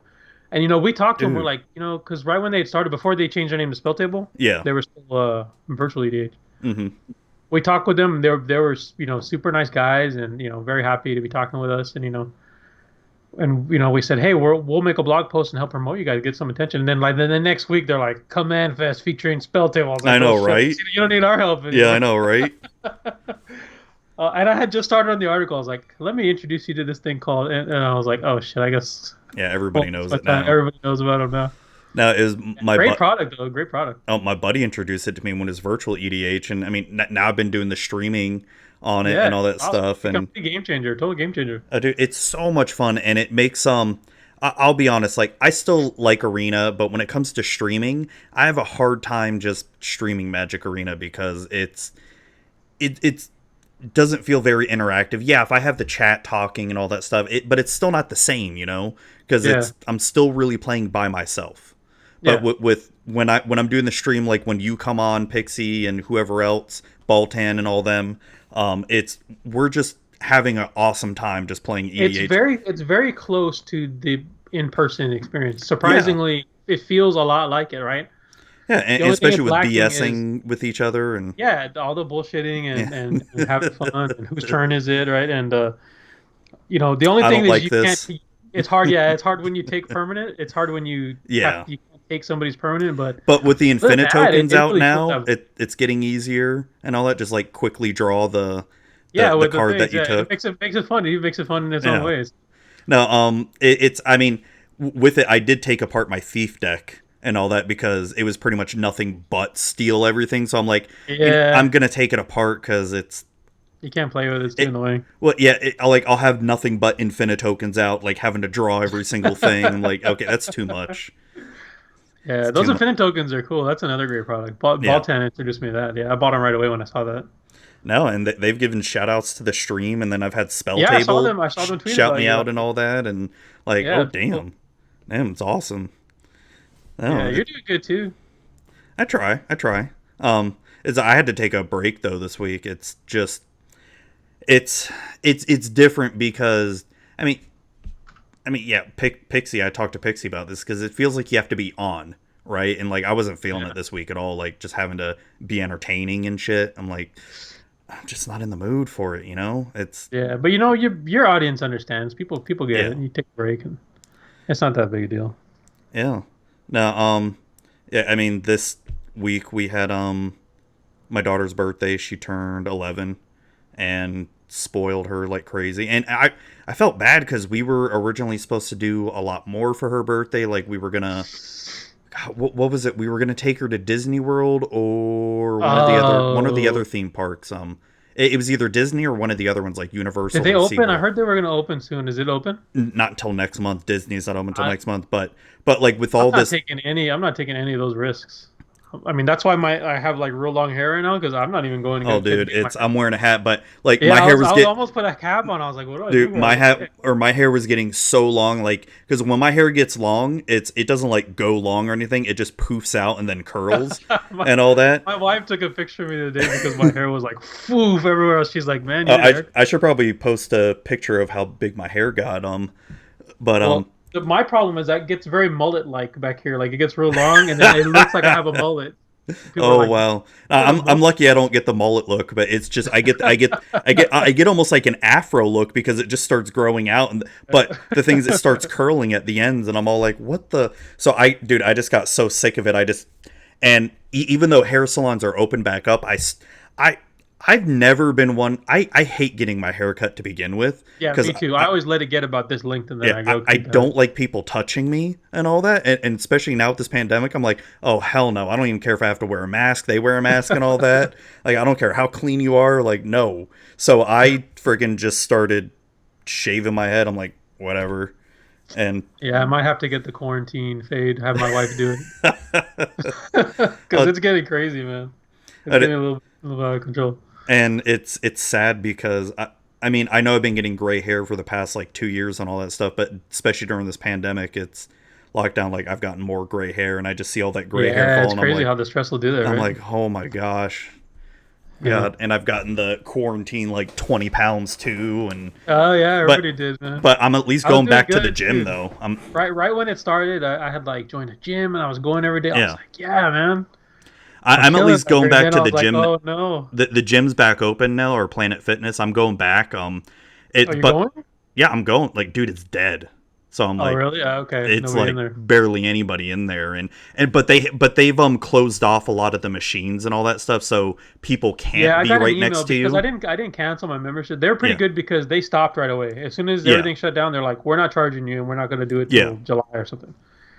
So I was like, "Okay, I don't want the local franchise to close, right? So I'm not going to cancel. I want the option to be able to go, but I don't know if I'm going to go anytime soon." Is it Planet Fitness? Yeah, it's Planet Fitness. Yeah. Yeah, they'll probably do the same thing that mine's doing. Like they have like a lot of machines closed off, and Yeah, they said that in the email. They're they, like, they we're gonna move. We're only gonna have like every 3 machines. yeah they spaced Open. out like everything there, and it's I've just been doing cardio because I kind of don't want to do weightlifting again, not yet, because all the sweaty people touching all the stuff, and Yeah, so I've just been doing cardio. I've been at it least was trying already to. bad right now. Now I'm it's at least trying to do 2 to 3 days a week now, and just cardio, and I mean it's something, right? It's better than nothing. Because dude, I was going I out was of telling my you before the mind. show. I took my dogs to the park this morning, and I've Yeah, been going super early, so there's nobody there. And today there was people there not wearing masks. I know it's outdoors, but I was passing by. So because I have headphones on and because I have my dogs, I hmm, always walk like the opposite direction, and so that I can see when people are coming because my dogs want to like go up and jump on people. Or especially if they have a dog, my dogs get crazy. So I need to see people coming. I don't want them coming up behind me. yeah, And so I'm like, I'm walking past these people with no mask. I'm like, I'm just gonna cut across the grass. I won't stay on the little path here. dude, it's that Florida, like barely anyone wears masks and all that stuff. And what gets me, and I mean, like I know masks aren't, you don't need them, or like they're not they're not Well, it's forcing. for others. It's for others, right? Well, So it's yeah. not for you. Well, no. What I find crazy is when I see the really, really old people, like in the grocery store, not wearing a mask. I'm like, come on, like just Yeah. that to me is like, Well, down here, and it's like people are so excited to not participate in this, right? I don't know why. yeah, So down here, like when Texas finally reopened, the governor's like, okay, this day, and I just remember it was a Friday. You can go back to whatever, stores can open or whatever, and they were opening the mall down here. And so the mall opened at like 10 o'clock or 9:30. I don't know what time it was. And there was a line to get in all the way yeah. around the freaking mall. And I was Wow. like, what do you have to buy at the mall that, let's say there was no pandemic. What are you waiting in line for at the freaking mall that you can't literally get anywhere else without standing in line Yeah. to get inside? And so I'm like, there's just people who are just eager to go out and show that. I Oh, don't know dude. what they're trying to prove. I don't know what they're trying to prove. Oh, dude. When they first started opening up restaurants, like just for outside seating and all that, not even for inside or anything, every single restaurant around my town was like packed to the gills. Like it was insane. Yeah, I don't know what it like, is. I mean, I'm also kind of stir crazy, right, from being home all the time. yeah. But I'm worried that if we get it, then who are we gonna give it to? My I'm parents or still anything. I'm still convinced that we got it back in January. Like, Dude, yeah. So my wife got. I heard you telling that story, and yeah, the same thing happened with my wife. She got really sick in January, really sick. yeah, and they didn't have any And testing for it back then. and well, they didn't test for that, but she kept going and getting tests, and they're like, well, you don't have the flu, and you don't have this, and you have this. Yeah, Like a lower respiratory infection or upper respiratory, but they're like, and they gave her medicine, it didn't work, and yeah, they gave us the Tamiflu, and I know Tamiflu doesn't stop and it or didn't do anything, anything. but it actually made me feel worse taking it and all So that. the same thing happened with my wife, and we're thinking like, well, could that have been in? No, because they didn't start till March, but then they moved it to February, and then well, there were people in January, and then now I saw that on. I read something the other day where they're saying that it probably started like in October of last year because they looked at, what they did? They looked at satellite imagery of in China, Yeah, and they looked at searches like Google searches in China, and around that time, like from 1 week to the next, they were looking at how many cars were at the hospital, and it just exploded, starting oh and damn, people, and at the same time, people were searching for the symptoms oh at that damn, same time. So they're like, okay, well, they probably knew about this, and it was spreading in October of last year, and it didn't get out to the public, public knowledge until earlier this year. So I'm I mean, I'm not sure that, but I would not be surprised if my wife had already had it. So Yeah. I mean, hoping we can get antibody testing. Well, I've even heard the antibodies test isn't even that accurate and all Yeah, that. it's like everyone's just making their own, and I like, know it's so really I don't even know anything. what the hell to believe, but Crazy. but It's like people will try to make money off of literally anything. yeah, but what's crazy was like back in January when I mean if we got it we didn't, but whatever we got, like it took out our entire house except for my oldest daughter. She was the only one, and she was in contact with us. She was the only one who didn't get sick or anything. But like I got sick first. I was trying to record my Theros Beyond Death complete set review and all that, and I would start off like trying to talk, and then all of a sudden like I could not stop coughing. Like I just couldn't talk or anything, and then I'm like, oh, I got to go lay down, and I woke up, had like 102 fever all of a sudden, and just I was miserable. And then my wife got sick the next day. Then my kid got sick. I had to take my wife was like down and out, and then I had to take my kid to the hospital while still being sick and all that. Wow. But she had like 104 fever, and we could not get it down. I'm like I'm gonna take you to the hospital. Like Motrin isn't working. The cool bath isn't working. Yeah, that my wife went through the same thing. And then she kept telling me, and so my wife, I have to really get after her if she's sick. Once she starts feeling better, she'll get not as diligent about taking her medicine or whatever. So I'm always like, you need to take it. You need to take it. You need to take it. And so this time she's like, it's been weeks and I'm still not better. And I'm like, you haven't been taking your medicine. She's like, no, I have. And so she'd go back and they would say, no, you still have this, but it's not the flu. So yeah, I think maybe she had it, and a lot of people around here have that same story. Because it's weird. It's I remember at the time that I had it, because I've been working from home for almost a year now, but I remember because I still talk to people that go in the office down in Tampa, and they were telling me like the whole office got sick around that time, that like almost half the office was out and all that, and we have like almost 300 people in the office and all that, and we're just like. So I'm really wondering, like, was that it or something, or yeah? So you probably wish there was a good antibody test too, right? Yeah, because I'd be Imagine really. If you got an antibody test and you found out you were immune now, you'd probably feel invincible. Like I'm going out doing whatever I want. You see, it's I think you and I were talking like right before the show, like my kid's cousins couldn't come to her little birthday party today because they've been in contact with someone who's been in contact with someone who's been COVID positive, and we don't want to risk it. Like we're not taking any risks that are unnecessary. Yeah, and, I mean, some people in our family think we're crazy, and I mean, I have been going to the grocery store. There's times I've gone without wearing a mask and all that, either because I forget or whatever, and then I've been going back to my LGS, but he's only letting a few people in there and all that at a time, and but that's really all I've been doing. I mean, I'm just starting to now travel for work, but it's only locally in the area and all that. I mean, I still feel really iffy about having to go into a hospital or anything because I'm in healthcare and all that, so I'm still nervous about going to hospital. Like, I'll freaking give me a full, suit for that, even if it may be overkill. We haven't gone into any stores or anything. The closest we've been is filling up at the gas station. That's it. So before this all happened, we had signed up because the Walmart here does like grocery delivery. Yeah. And so it's like $7 for a delivery, right? Or it's $100 for a year, and then you could get up to 3 a day. And so we've been using that.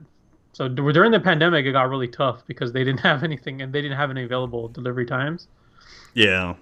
So and they do it through DoorDash. It's not actually Walmart. They just send a DoorDasher with your stuff. Yeah, we used to just do Walmart pickup like all the time before the pandemic, and then that's free. We stopped doing that because they stopped having like anything we wanted or needed. Yeah, they didn't have anything. It was tough there for a while. So we had to start going into the store to find what we could find, and I mean, everybody talks about the lack of toilet paper and all that stuff, but to me, that was like the weirdest thing. Isn't that so weird? And it was so pervasive because they showed people like in Australia trying to get toilet paper and Canada trying to get toilet paper. Yeah. I was like, and it causes a panic.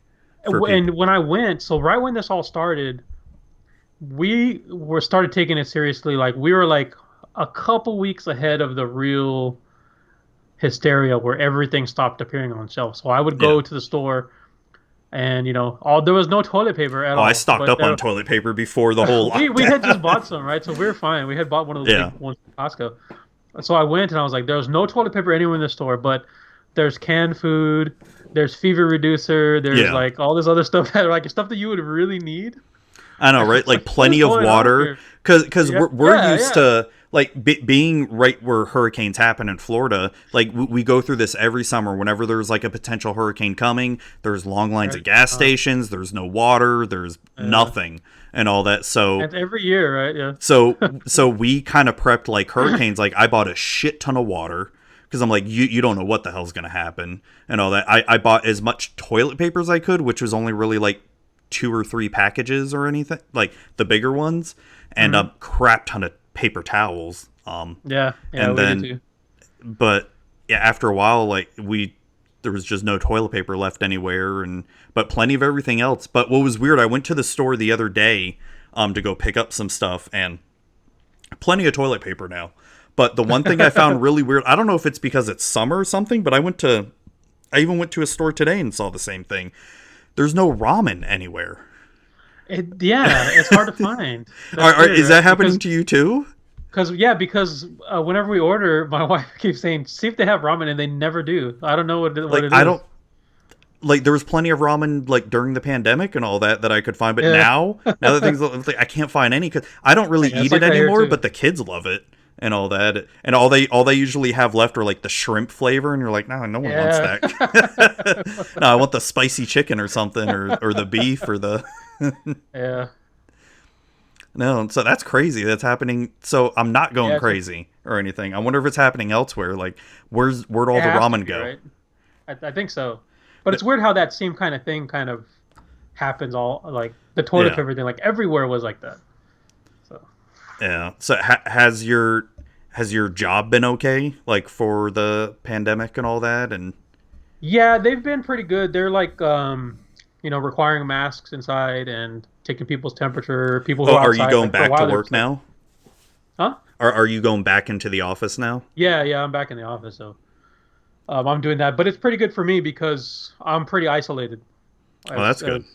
That's good. Like we're behind like a couple doors that not really anybody can get to us. We're sitting.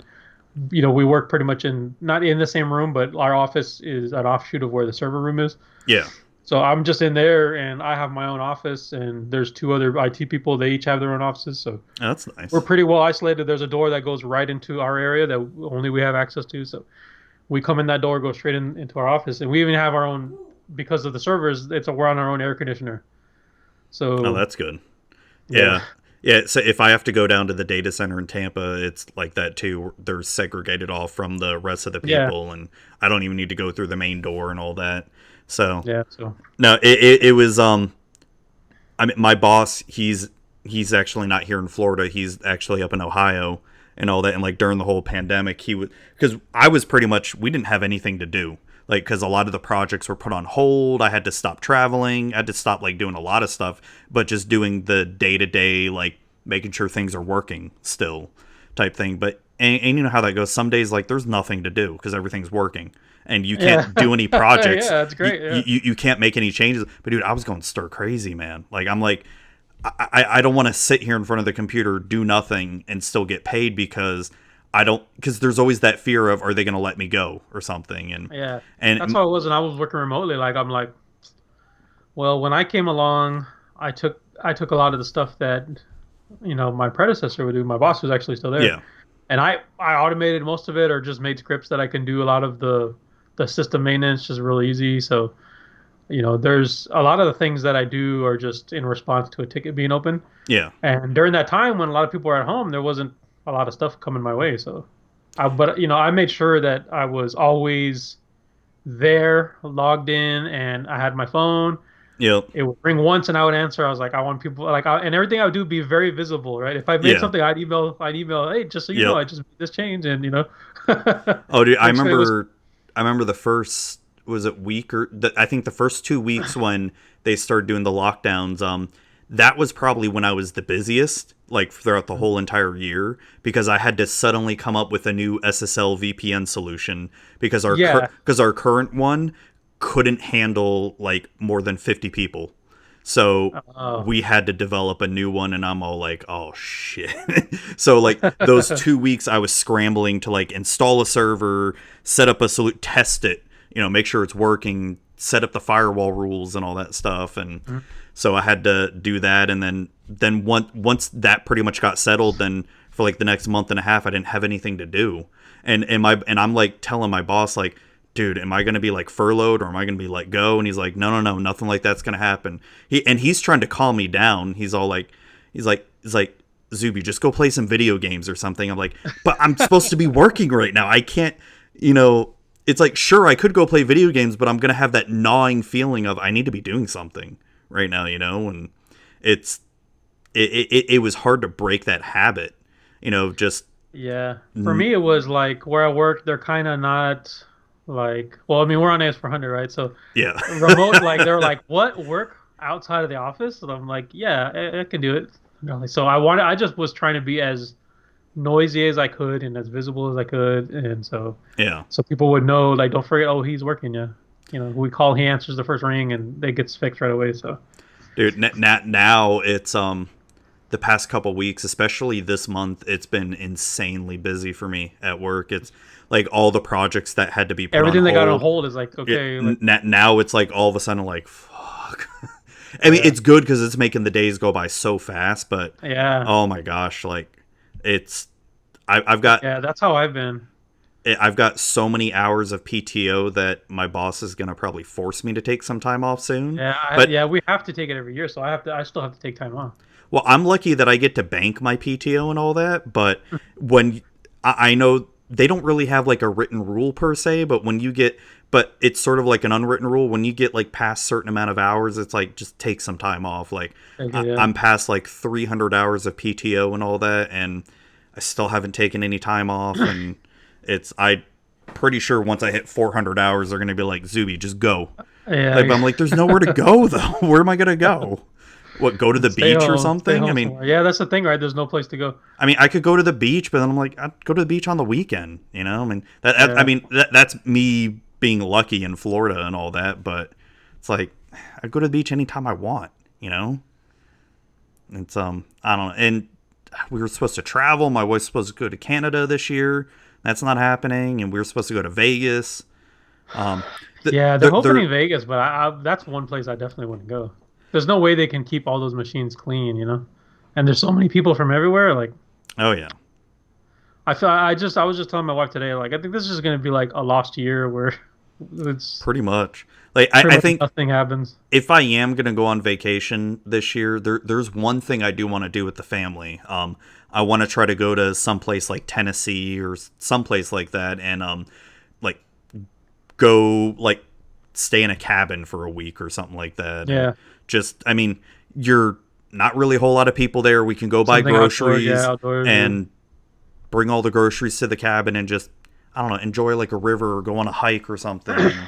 Yeah, we were talking about that because my house is the one where everybody comes for Christmas. So Christmas, it's like everyone comes and stays with us, and they're like, how are we going to do it? Because I don't know that it's going to happen, because my nephews are in their 20s and they are not hygienic, right? I was telling them, those guys are dirty, and when they're here, we can't get them to stay clean. And I don't trust that they're really being as diligent as they can. So shit, I didn't even think about holidays. Crap, because right. Usually we've been doing Thanksgiving here the past couple of years, and we do. My wife likes to celebrate Christmas Eve, and then like her family like celebrates Christmas Eve, and then my family celebrates Christmas Day. Mm-hmm. And so that's always worked out in our favor. We've never had to fight over, who are we going to whose house and all that. That's the same thing with us, yeah. And but I don't even know what the hell we're gonna do this year now. Shit, I didn't even think of that. Like, what's Halloween gonna be like this year? I don't think it's happening. Nobody's getting candy from me. But maybe I'll just put it outside in a dish. Well, I mean, I say that, but then Florida is just gonna act like everything's normal, which they already are. Which I will say, I mean, not that this is condoning a lot of the things, but I will say my county has had extremely low positive cases. I don't know how much testing they're actually doing though in the county, but out of ours is really bad. So like how many positives have you had? Well, like during the lockdown, so our county's not very big. Our county's like 800,000 for the whole county. But during the lockdown, there was not a lot of cases. It was like five. Like I think the highest we had in one day was like 15. But we always Okay. stayed around between 1 to 2% of the that were tested had tested positive, right? Yeah. So even the CDC was said that's that's pretty good compared to everything else. One below 2% was decent. Now it's like 5 to 6%. Yeah, So I it's don't like I don't know the percentage, but the last I looked just a couple days ago, we had, because we have a population of little over 200,000, something like that, and we've had 118 positive cases, which in one day. no, just all together. Oh, okay. No. Here it's like yesterday we had 70 new cases. Today we Oh, had damn. 55, and so there's like 900. There's like close to 1,000. I'm gonna look it up currently. right now, see how many my county has, because I haven't looked in a couple days here. Our county's pretty good about putting it on Twitter. Here we go.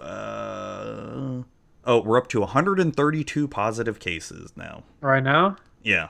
And just I think last week it was 118. So I mean, there's been a jump, but dude, when I look at, oh god, Miami-Dade County has 209,000 Oh confirmed. my god. Oh my Cases? god. Yeah, positive cases. Whoa. Holy crap.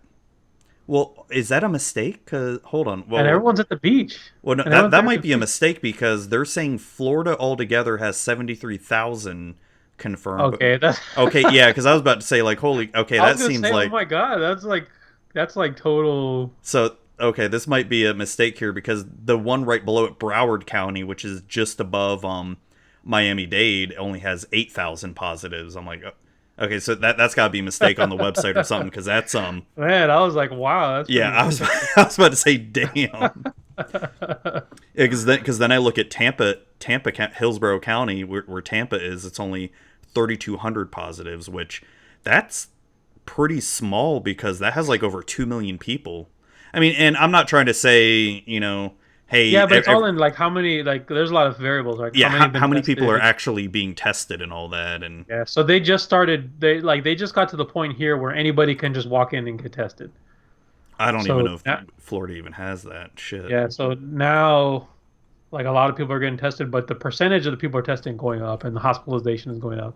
Yeah, my mom is a ICU nurse, so Mhm. she Oh, so she, like, I couldn't even, I went and saw her Mother's Day, but I couldn't even give her a hug or anything like that. yeah, So that's hard.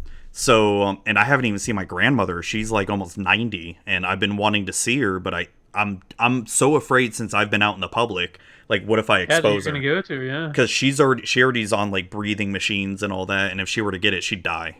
Like, I Yeah. know she would. That's what we're afraid of with my wife's parents, especially.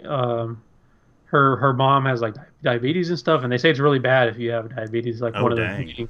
one of the leading things. So, um, you know, we're trying to not, and it's hard to not see your family for this Oh, I long. know. Like, I haven't seen my grandmother since January, February, something like that. Yeah, it's And hard. Man. and she lives alone. My grandfather passed away 3-4 Oh years man, ago, and that's tough. so it's I would try to see her at least once a month and all that, at least something. Yeah. But yeah, it's been tough not seeing her. And my mom, she's had to work with COVID positive patients and all that. And luckily, like, since our county is not hasn't had a lot of cases, as you've seen, she hasn't had to deal with too many and all that stuff. Like, I can't imagine a place like Tampa General Hospital, like how many have they had to deal with, and they only have like 800 beds or something like that. And Yeah, You we know. don't have a lot of beds down here, so I'm worried it's going to get pretty bad. It's worse now than it was during when everybody was really concerned about it, right? It seems like everyone doesn't care Dude, anymore. it's and I've talked about this. I mean, I can see why people wouldn't want another lockdown, because it would pretty much make the economy in shambles and all that stuff. And Yeah, I get that. I think that's going to happen anyways, though. We're Yeah. not doing too great. And like, I get that, I see it, I understand, but I think a lot of the fault on that lies on the federal government. Like, oh, you get that one-time stimulus check. Okay, yeah, sure. That $1,200 is gonna. You're all set, buddy. Yeah, you're gonna do Don't jack spend it all in one shit. place. Like, Jesus, man, that's like nothing. That's nothing. Yeah, I mean, it's. I don't know. I'm not an economist. I don't understand all the ins and outs of economies and how all that works and all that stuff. Maybe doing another lockdown would completely destroy the economy. Maybe not doing a lockdown would destroy. I don't know. I can't say. I don't know. I hated the lockdown. I will say I'm glad things are opening back up, but I'm still extremely cautious and all that. But I mean, I don't know. I mean, I'm seeing. I am glad because since my job relies a lot on elective surgeries and all that, so I'm glad that's happening again because, you know, I'm seeing business pick back up and all that because we're a nationwide company and it's so I mean that's good, but how long is that even going to last? You know, I mean, if there is like a really bad second wave and all that, I mean, I know we're not even done with the first wave, right? Yeah, it's like first one had never ended yet because we didn't give a chance. I know, but I don't know. I'm just going in circles here. I don't know what the hell what the best thing is for. The most insane year. If somebody wrote a movie about a year and said everything that's happened this year, you would say this is. Oh, dude, we're living history right now. It's like if I was a history teacher. I was saying that the other day, like. If I was a history teacher, this I'd year be. Is going to be some kid's going to be reading about this year in a history book. I know it's weird when my kids read about 9/11 and all that. I'm like, dude, I was there. Like, you know, I mean, it's sort of like when because my grandfather was in World War II, and I'd love talking to him about the war and all that stuff, and you know, especially like Pearl Harbor and all that, and just talking about like, well, what was it like and all that, and I mean, it's just like that. We went through our own kind of Pearl Harbor with 9/11 and all that, and now we're going through a freaking pandemic that. Well, it's just crazy to think about, like your kids for sure, right? Like they never lived in a world where 9/11 didn't happen, right? I know that didn't exist anymore, and we've probably been at war their entire lives, right? God, and that's sad too. It's it is. It really is. It's I mean, have we been in war like even when you and I were born? I mean, there was the Gulf War in the early 90s. I remember when Desert Storm happened. It was a big deal. Like, shit, we're going to war. Like, this is the first time we've been to war since, I don't know, Korea or something, Vietnam. And I remember it being a big deal. Like, what? There's a war starting? Like, oh, shit. Yeah, and then, because that only lasted for a couple years and whatever, and then there was nothing. And then, I mean, I know there was probably like small little operations happening here and there, and you know, us overthrowing governments and you know, putting in our own governments and shit that we just don't know about. Spreading freedom, It's like you want some of that freedom, right? So bad, man. Oh god. But yeah, so then I mean, we pretty much entered war right after 9/11 and have not stopped being at war since then. Dude, I came so close to joining the Marines too at that time, like right after high school, and I was this close to joining, and I guess I'm kind of thankful I didn't, because then I never would have met my wife and all that. Yeah. My dad wanted me to because he was in the Army, and I was like, I think about like, I mean, it's weird. Decisions like that are decisions that shape your entire life, right? And you think about what could have been different. Yeah, because my buddy went in the Marines. I feel the same way. You know, if I had made a different decision, I would never met my wife and have the life we have. Because my buddy went in the Marines, like he and I were both going to sign up. He actually went through it, and it's probably better that he went to the Marines because he just had such a bad home life growing up, and it was probably the right decision for him. Even though, like, he told me a lot of his stories and a lot of the shit he saw, it's like, dude, it's some dark stuff he told me, like, he's been through, and it's like, people just can't understand, like, war at all. I mean, like, I don't understand it, right? It's like I only hear the stories and all that, but when some of the stories he told me, and just like he's had to make some decisions that, you know, he pretty much had no choice. It was either him or it was either them or him, you know, and some dark stuff too. And it's just shit like that happens, you know. It's sad. It's disgusting. Yeah. God. And you think about that, and it's like, no wonder there's so much PTSD out there. I mean, yeah, big time. They said he's been lucky enough to where that the Marines and the military themselves have been able to provide, assistance like that. I think about when my grandfather was in World War II, what they didn't call it PTSD, they called it shell shock. Yeah, right? shell shock. Yeah, shell shock. Yeah. And my grandfather never really liked to talk about the war. Like, I know he was there during the invasion of Normandy. He's there during D-Day and all that. Oh, really? And he was, in a lot of the operations in France and Germany and all that. And Oh, wow. but I remember my grandmother telling me, like, whenever he would hear like a loud explosion or he'll hear a helicopter or something, he would start freaking out, like shortly after the war and all that. I mean, like, but they didn't have any kind of like therapy services or anything. And back then it was such a bad stigma where like, oh yeah, you're not a man if you, do stuff like that. And Yeah. and then when you think about like okay, after that you think about Vietnam, and people didn't like the soldiers coming back from Vietnam. They just went over there because they had to, and the atrocities that they saw, and then they come back and people are mad at them for going to war. I mean, and they didn't have a choice. PTSD, like, man, at least it's recognized now, right? It could be better, but at least it's recognized. Yeah, I mean, the Vietnam soldiers, they didn't have a choice. They didn't. Well, there was the draft. I mean, you either, especially when you're drafted, you don't have a friggin' choice at all to go. It's, and yeah, a buddy of mine's dad was in Vietnam, and he talks about that. He's like, we came home and I was literally spit on by people because I went to war over there. I had to go. Like, fuck. Yeah, I mean, it's crazy. I mean, just crazy. I mean, I'm glad that it's getting to a point to where, like you said, a lot of that stuff's becoming destigmatized, and it's good because it's, there's still that stupid toxic masculinity where, hey, talking about feelings is bad, but dude, it's suffering. People like that are really suffering. Yeah, and they need help. No, it's good. Oh man, so we're past 2 hours here, man. It's Oh, really? Okay. We didn't even talk about video games or that. I thought we were talking video games. Oh yeah, well, yeah, we can talk some. What kind of video games you want to talk? I was just saying, like, okay. You know what? The first time I ever saw you was on VCR gaming. Oh, the VCR gaming, yeah. I kind of missed that because I still talk with my buddy Matt. Since he's moved to a different department in the company, because we used to work in the same office and all that.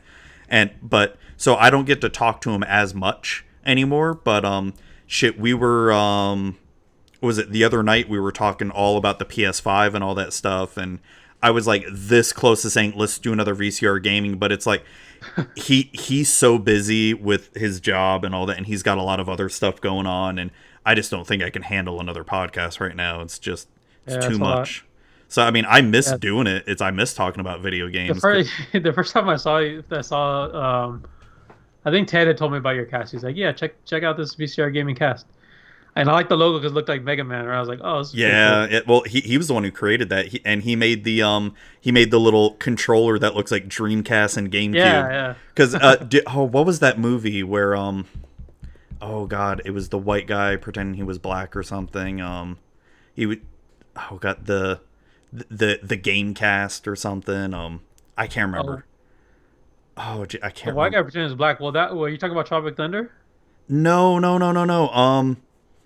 Oh my god, it was like Kennedy. Oh yeah, I know what you're talking about. It's with Jamie Kennedy, right? Yeah, Jamie Kennedy. Oh, what was the name of that movie? It's been forever since I've seen it. Yeah, it was called.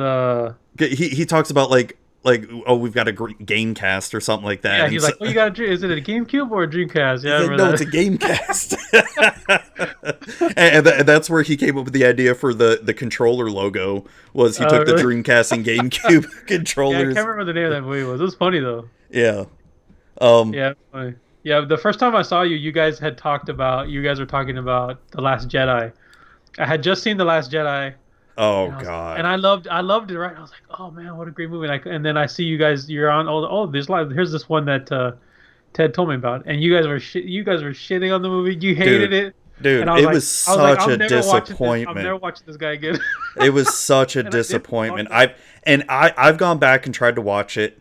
I do find good parts of it, but just overall, and I think this is the problem with the whole sequel trilogy to begin. There was no you could tell they had no idea what they were doing, like in terms of It an wasn't overarching cohesive, no. story.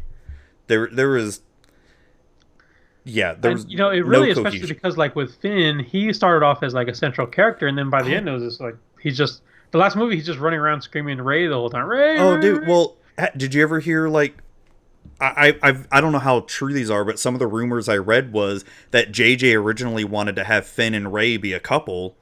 That's what it seemed like in yeah, the first one, right? yeah, especially the first one, but Disney was against that. What? Because he's black. No way. No, I didn't hear that. God, I mean, that is like I stupid. said, I don't. That could be hearsay and all that. I don't know how true that is, but it's just rumors I read. Because you Oh, can man. tell John Boyega was not happy at all with the entire trilogy. Well, it would not. It's Disney. It would not surprise me, really. Yeah, I mean, Like they like to do anything at least. because we could have had They want to a do it something that will not offend anybody, right? Even the people that should not get offended by that, but are like they want their yeah. money too. No, because what it seemed like in the first movie, the That's what episode it seemed 7, like. because it seemed like they were going to get together, and it also seemed like Finn was going to get some Jedi training too. You Mm-hmm. know, like we already knew Rey had the natural abilities of a Jedi and all that, and it seemed like okay, we'll see her become more powerful, and Finn will sort of be the second hand where he's the quote unquote Padawan. You know what I mean? Like he's not as strong as Rey, but he can still kick some ass, and then Yeah. nothing. It's the most we see is in episode 9 where hey, I'm gonna go with these other ex stormtroopers and try to do something, but never get enough time Yeah. to explain anything. Yeah. Well, I really like The Last Jedi, but like I don't like how much the Rise of Skywalker was trying to undo The Last Jedi. Like I think that it was a lot different than a lot of Star Wars movies, but it gave Star Wars a chance to be something that wasn't just the cookie cutter Star Wars movie. And I hate that Rey was spoilers, she's a Palpatine. I think that was so stupid. I Yeah, did that enjoy the was. movie, but I was like, come on. Now I thought we were finally going to get away from Skywalkers yeah, after Last Jedi. I was like, finally it can leave this family and it not just be about this one little this yeah. group of very important people, but it can be about something else. Well, And I think the thing that I did not like with Last Jedi was just I loved the parts with Luke, Rey, and Kylo. Those were really good. That was like the best part of the movie. Everything else was just crap. I mean, come on, the whole thing is they're running out of fuel. They're trying to run away, and I'm all like, why don't they just send a squadron of X-wings and just blow it up? Right? I mean, they have no fuel to do anything. Or I'm not X-wings, TIE fighters and all that, and just blow up the rebel ship. Nope, we can't do that. We got to spend 2 hours with them running out of fuel, not knowing what to do, and then Finn goes off and frees some animals. And, and that's about it. I'm like, it was just, and I felt like, and I mean, you've probably heard the criticisms. It was like the whole Poe thing with like the Yo Mama jokes in the beginning just felt so off-putting and. Oh yeah, with Huxley. Yeah. That's a thing that or Hux, right? Yeah, Hux. Like that character was like They completely started ruined off Hux. like a strong, like interesting, and then in the last one it was a total joke. Yeah. Right. Like I'm the spy. Like okay, that's how you that's how you chose to reveal this. I know. So J.J. Abrams is really good at starting things and not necessarily the best at finishing things. Yeah, I mean, just look at Lost. Yeah, I like Lost. But no, God, that had so much potential. They just squandered it. I mean, if the whole plan was eventually to have Palpatine come back, I mean, maybe. Well, just like we said, there was no cohesion. There was it's like JJ had his movie, then Ryan sort of was like, I'm gonna do my own thing. I think The Force Awakens was exactly what it had to be. Oh yeah, It had to start new character. It was basically like A New Hope again, right? It was like redoing. pretty much. But it did everything right. It got me excited for everything, and then I thought The Last Jedi went to a lot of places that Star Wars hadn't gone, and I think that he set it up to be able to break away from what it just kind of because really we got the original trilogy, and then we got the the prequels, which I kind of love now because of the memes. Oh yeah, I love the prequel memes. I mean, And it's like a retelling over and over again, right? Yeah, I the mean, prequel memes are the funniest thing. oh yeah, I mean, even before the whole prequel memes took off, I enjoyed the prequels for what they were.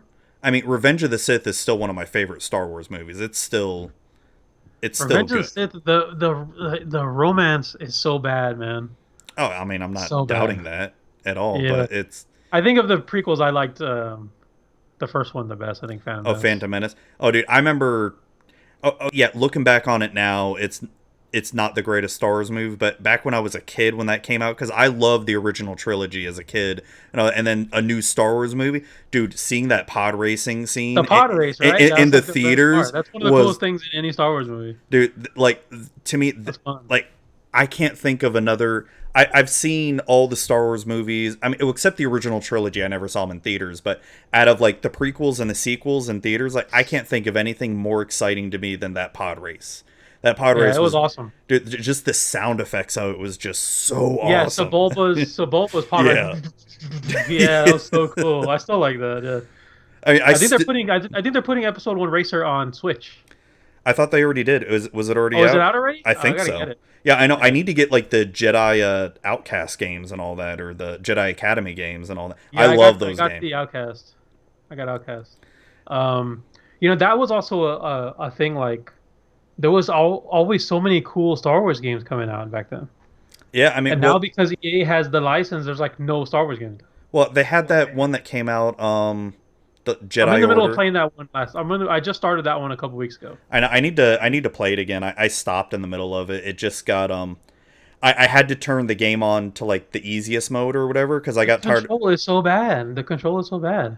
I never feel like I'm hitting what I want to hit. Yeah, and I'm no matter not what I do. a fan of the Dark Souls style of it where they try to make it super hard. I'm like, come on, Yeah.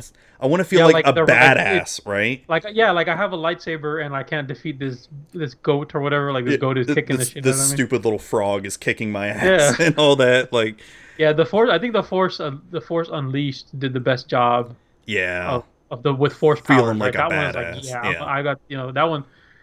Even right when you start, when you grab the TIE fighters and smash them Yeah. together with Force, and everything. Like, man, that was cool. yeah. No, that was badass. That was it felt like a God of War type Jedi game. Yeah, that one was good. No, that was a good one. So I'm replaying. Well, I'm not replaying, but I'm playing. Pretty much replaying it because it's the same game essentially. But I'm playing through Final Fantasy VII Remake right now. Oh, yeah. Have you played that at all, or I haven't. No, I haven't. did you ever play the original? I did. Yeah, yeah. That was the reason I bought my PlayStation. Dude, so you should play the remake one. It's and I know it's only the Midgar scene and all that, but it's worth it. It's worth it. Really? It's they change it enough to make it interesting. It's still the same story, so you know what's going to happen and all that, but they add in a lot of new stuff, and I got to say the boss battles in that game, holy shit, they are so good. fun. So much fun. Like they're not just simple, oh, you stand there slash at things. No, you got to like run around, and there's I can't even like spoil it all. It's so good. Well, it looks super cool. It's so hard for worth me to invest a lot of time in a single game anymore. I know. That's why I like Overwatch so much, because I can come back to it anytime and yeah.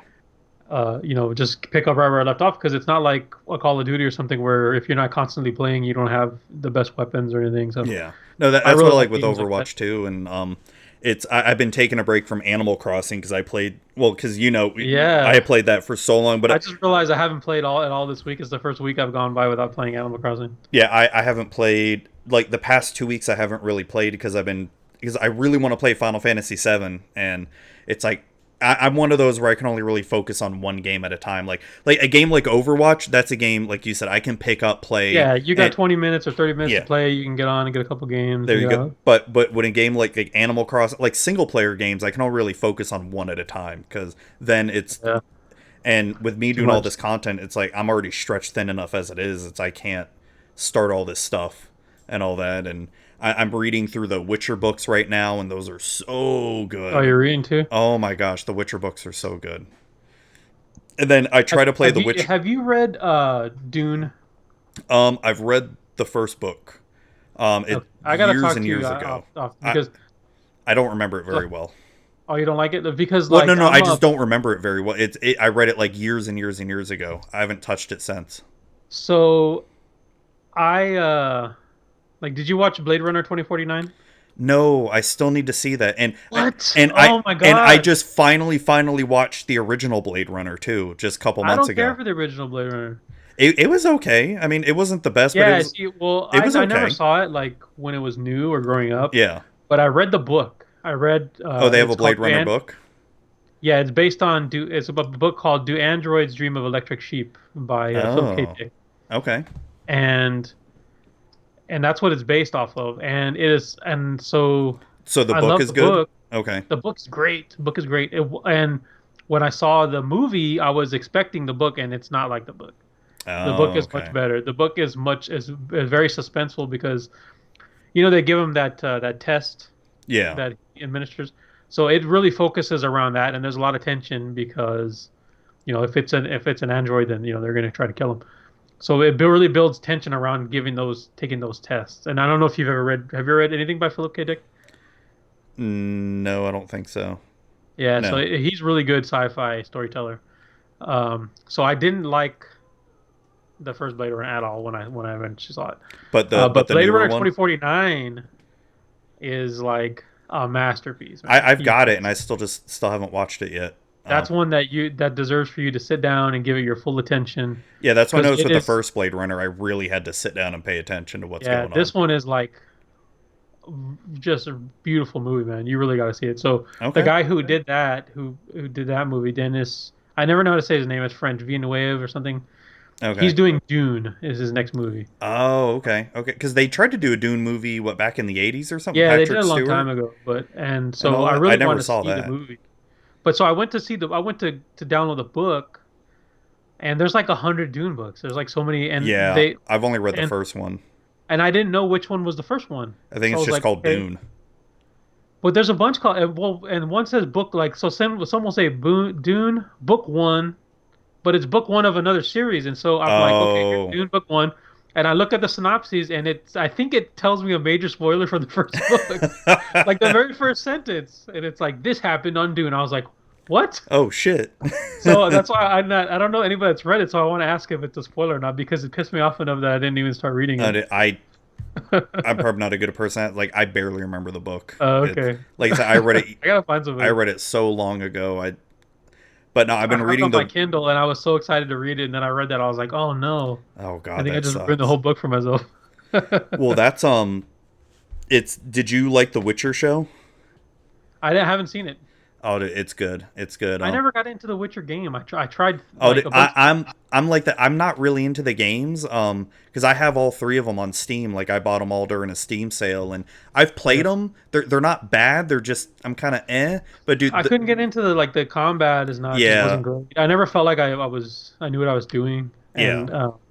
No, and what sucks I know is exactly when you what go to mean. try it, they make you play through the whole story, and like and I tried it I gave it like a good 3 tries, and I just couldn't get into it. So you might like the show because the show takes place before the games and all that. But okay. the books are really good too. Because I couldn't wait for season 2 because I wanted to see what would happen and all that. And it's really I gotta watch it. I think You I'm know, on. I think I've only got 2 books left of like the 8 series books or whatever. Wow, there's that many books? Yeah, Wow. yeah, it's really good. Well, I'm looking forward to that Cyberpunk game. from them. Oh yeah. Good. That looks good. It's But it looks really dark, right? And I'm like, I don't know if I want to play something so dark right now. I know. That's why I liked Animal Crossing so much. Yeah. I really. Some escape, right? Well, I think you and I talked about that. Like you're really into Animal Crossing. You and your wife are like hardcore fans, right? Yeah, we played every one. Yeah. And this is my first Animal Crossing ever, and my kids they loved the Wii version one. I can't remember which one that one's called, but Yeah. the one on Wii, and my wife was like hooked on it for a long time too. And I remember trying to play it. I'm like, I'm not into this, but dude, when I played the Switch one, I'm like, Yeah, you got to really give it a shot, and then it'll get you if you really give it a dude, good it shot. gets you because Yeah. my buddy, the one I do VCR gaming with, he was all like, same thing. Like, I don't see the appeal of the game. I'm like, dude, just try it. Like, it looks dumb, right? It It does looks not. dumb, and it- people ask you what it is, and you're like, well, you get a mortgage and you got to pay it off. And they're like, what? No, yeah, Yeah, I don't know, it's something about the game. It's just addicting. And it is. And at the beginning they give you just enough, right? Like yeah. you have to come back tomorrow before you can do this, and then you can only do so much, and then you come back tomorrow, and then you could do one more thing, and then you're just like, I need to do everything. Yeah. It's great. Like Pixie, the amount of hours she's dumped in that game. Yeah, so Holy I was the crap. one telling her, you got to play it, you got to play. She's like, all right, I don't know what it's about, but I'm gonna play. And yeah, I was like, she definitely played more than me. And Oh yeah, yeah, for my sure. wife and I were just talking today, and she's like, is she still playing? I was like, the last time I got on my Switch, I didn't see her online, and for a while, every time I got on my Switch, Yeah. she was online playing Animal Crossing. So I think she got burned out on a little bit.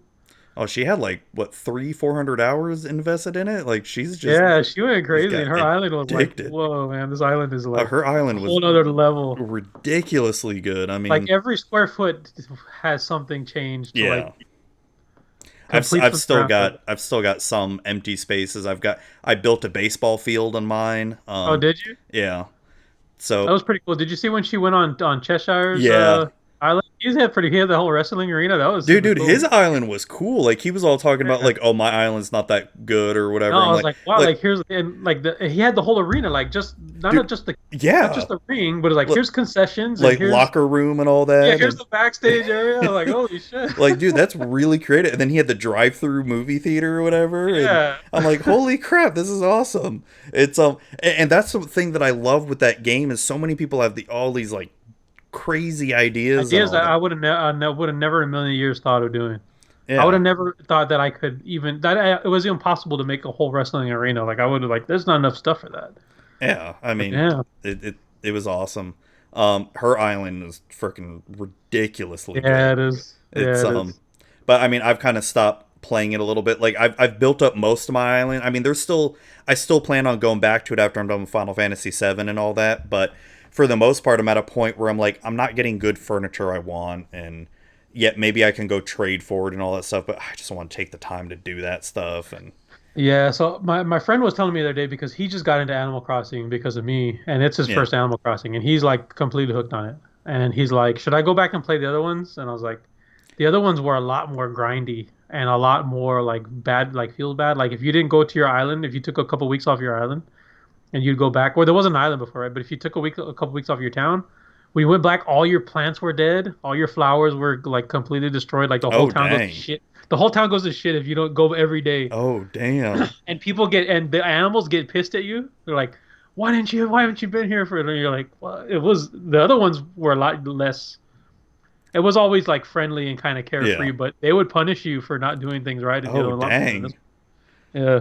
dang. And I love some of my animal neighbors and all that. They're some Yeah, of the me best. too. Yeah, me too. It's funny how you get rid of that, right? Yeah, and freaking I love Isabel. I love the is it the Able sisters? Yeah, the Able Sisters, yeah. Yeah. So there's a lot of characters from the old one that still haven't shown up. That's why I don't want to Oh, stop really? playing. Yeah, in fact I have like amiibos back here of Animal Crossing. Yeah. Yeah, I see the one cat in the Yeah, little- well, this is like Cap'n. So on the other one, they have like, have you ever seen your animals? Will they start singing somewhere in the Yeah. town? Yeah. So Cap'n would take you on a tour, like you know how you go on the plane now. Mhm. He would take you on a boat, but he would sing like he was a songwriter, and so he would sing the songs, and they would have the lyrics, and there's like silly songs. Like he was like my favorite, and he hasn't shown up. Dude, I love when the you're going around and then they go into your town square and just start singing and I'm all like, I oh, know it's like so the cute. cutest thing, right? I love it. And you get There's this woman I follow on Twitter, and she had built like an outdoor stage and put like instruments and stuff and a microphone. yeah. And the other day, her animal just happened to go and stand in front of the microphone. Look, my light's going crazy over. about Stand to in say, front like, of the are you losing microphone and electricity? started singing. Huh? No, I was No, about to say this light I have like on a little battery. oh, okay. So her animal stood on the stage and started singing. She was like, "Oh my god, look at this!" I That's was like, awesome. I wish I could have seen it. Yeah. Oh god, now you're making me want to go play it, but then I know I what will know. happen is I'll get hooked on it and just not stop. And it's like I really want to play through Final Fantasy VII. Damn it, now you're making me want to go play. Yeah. Well, it is getting to be about 2.5 hours here. It's getting 11:30 Yeah, my pretty long. time. It's dude, it's awesome having you on. I'm glad we Yeah, finally thanks for got this having done. It's been a long time coming and all that, and Yeah, appreciate you having me on. That was fun. Yeah, it's like I said on my Discord chat. I'm collecting all the Cardsphere owners on the show. Yeah, we finally completed It's the like set. it's also like shit. I just realized like I interact with you guys like so often. Like I said, I feel like an honorary sponsoree All the a lot time, of right? times because it's like I'm doing so much with you guys and with Pixie and Yeah, it's good, man. You're putting out some good stuff. no, thank you. And Except for that one episode of VCR Gaming, I've been a big fan oh, of what all the Last Jedi one? Yeah, where you did like The Last Jedi. Everything else was good. Well, I think I'll just do a Last Jedi Stinks podcast. And no, I'm over it. It's whatever. It's nothing you can do to change now. It was just such a disappointment at first. The thing that I still hate because of the whole like with Carrie Fisher passing and all that, and then that whole scene with Leia going out in space. I'm like, oh, this is the perfect send off for her, right? And all that. Like I thought, like, and I was starting to get all emotional, and then she just starts doing the Superman flying. I'm like, what? Really? I see. You complained about this on the thing, but I liked it. I liked The Last Jedi. That was like I thought that was going to be their way of sending off. It would have been the perfect way, but yeah. But you know what? She had a lot more in the movie. She had a lot more performances that I'm glad that that was still in there. Yeah. Oh yeah, for sure. For sure. It's just they killed off all three characters in all three movies. Yeah. But that was the theme of the movie, right? Killed, let's kill Han, let's kill Leia, let's kill Luke. Let the past go. And they fucked that up. They killed all the three best people in all three movies. But whatever. Anyway, that's beside the point. Where I can can people talk about this all for I know. Well, where can people find you should they want to reach out? You can find me at cardsphere.com. Actually, if you want to look for me specifically, I'm on Twitter at PatCrackFever, which is my original Twitter when I was just doing content creation. Cardsphere.com. Check it out. It takes a little bit to learn how to use it, but once you do, it's a really great service. It's good. It's definitely worth it. Efren's threatening me to say it. No. And check out our creators. I'll update our subreddit by the time this goes out there when you can check out our creators. We got some really creators doing some really great stuff.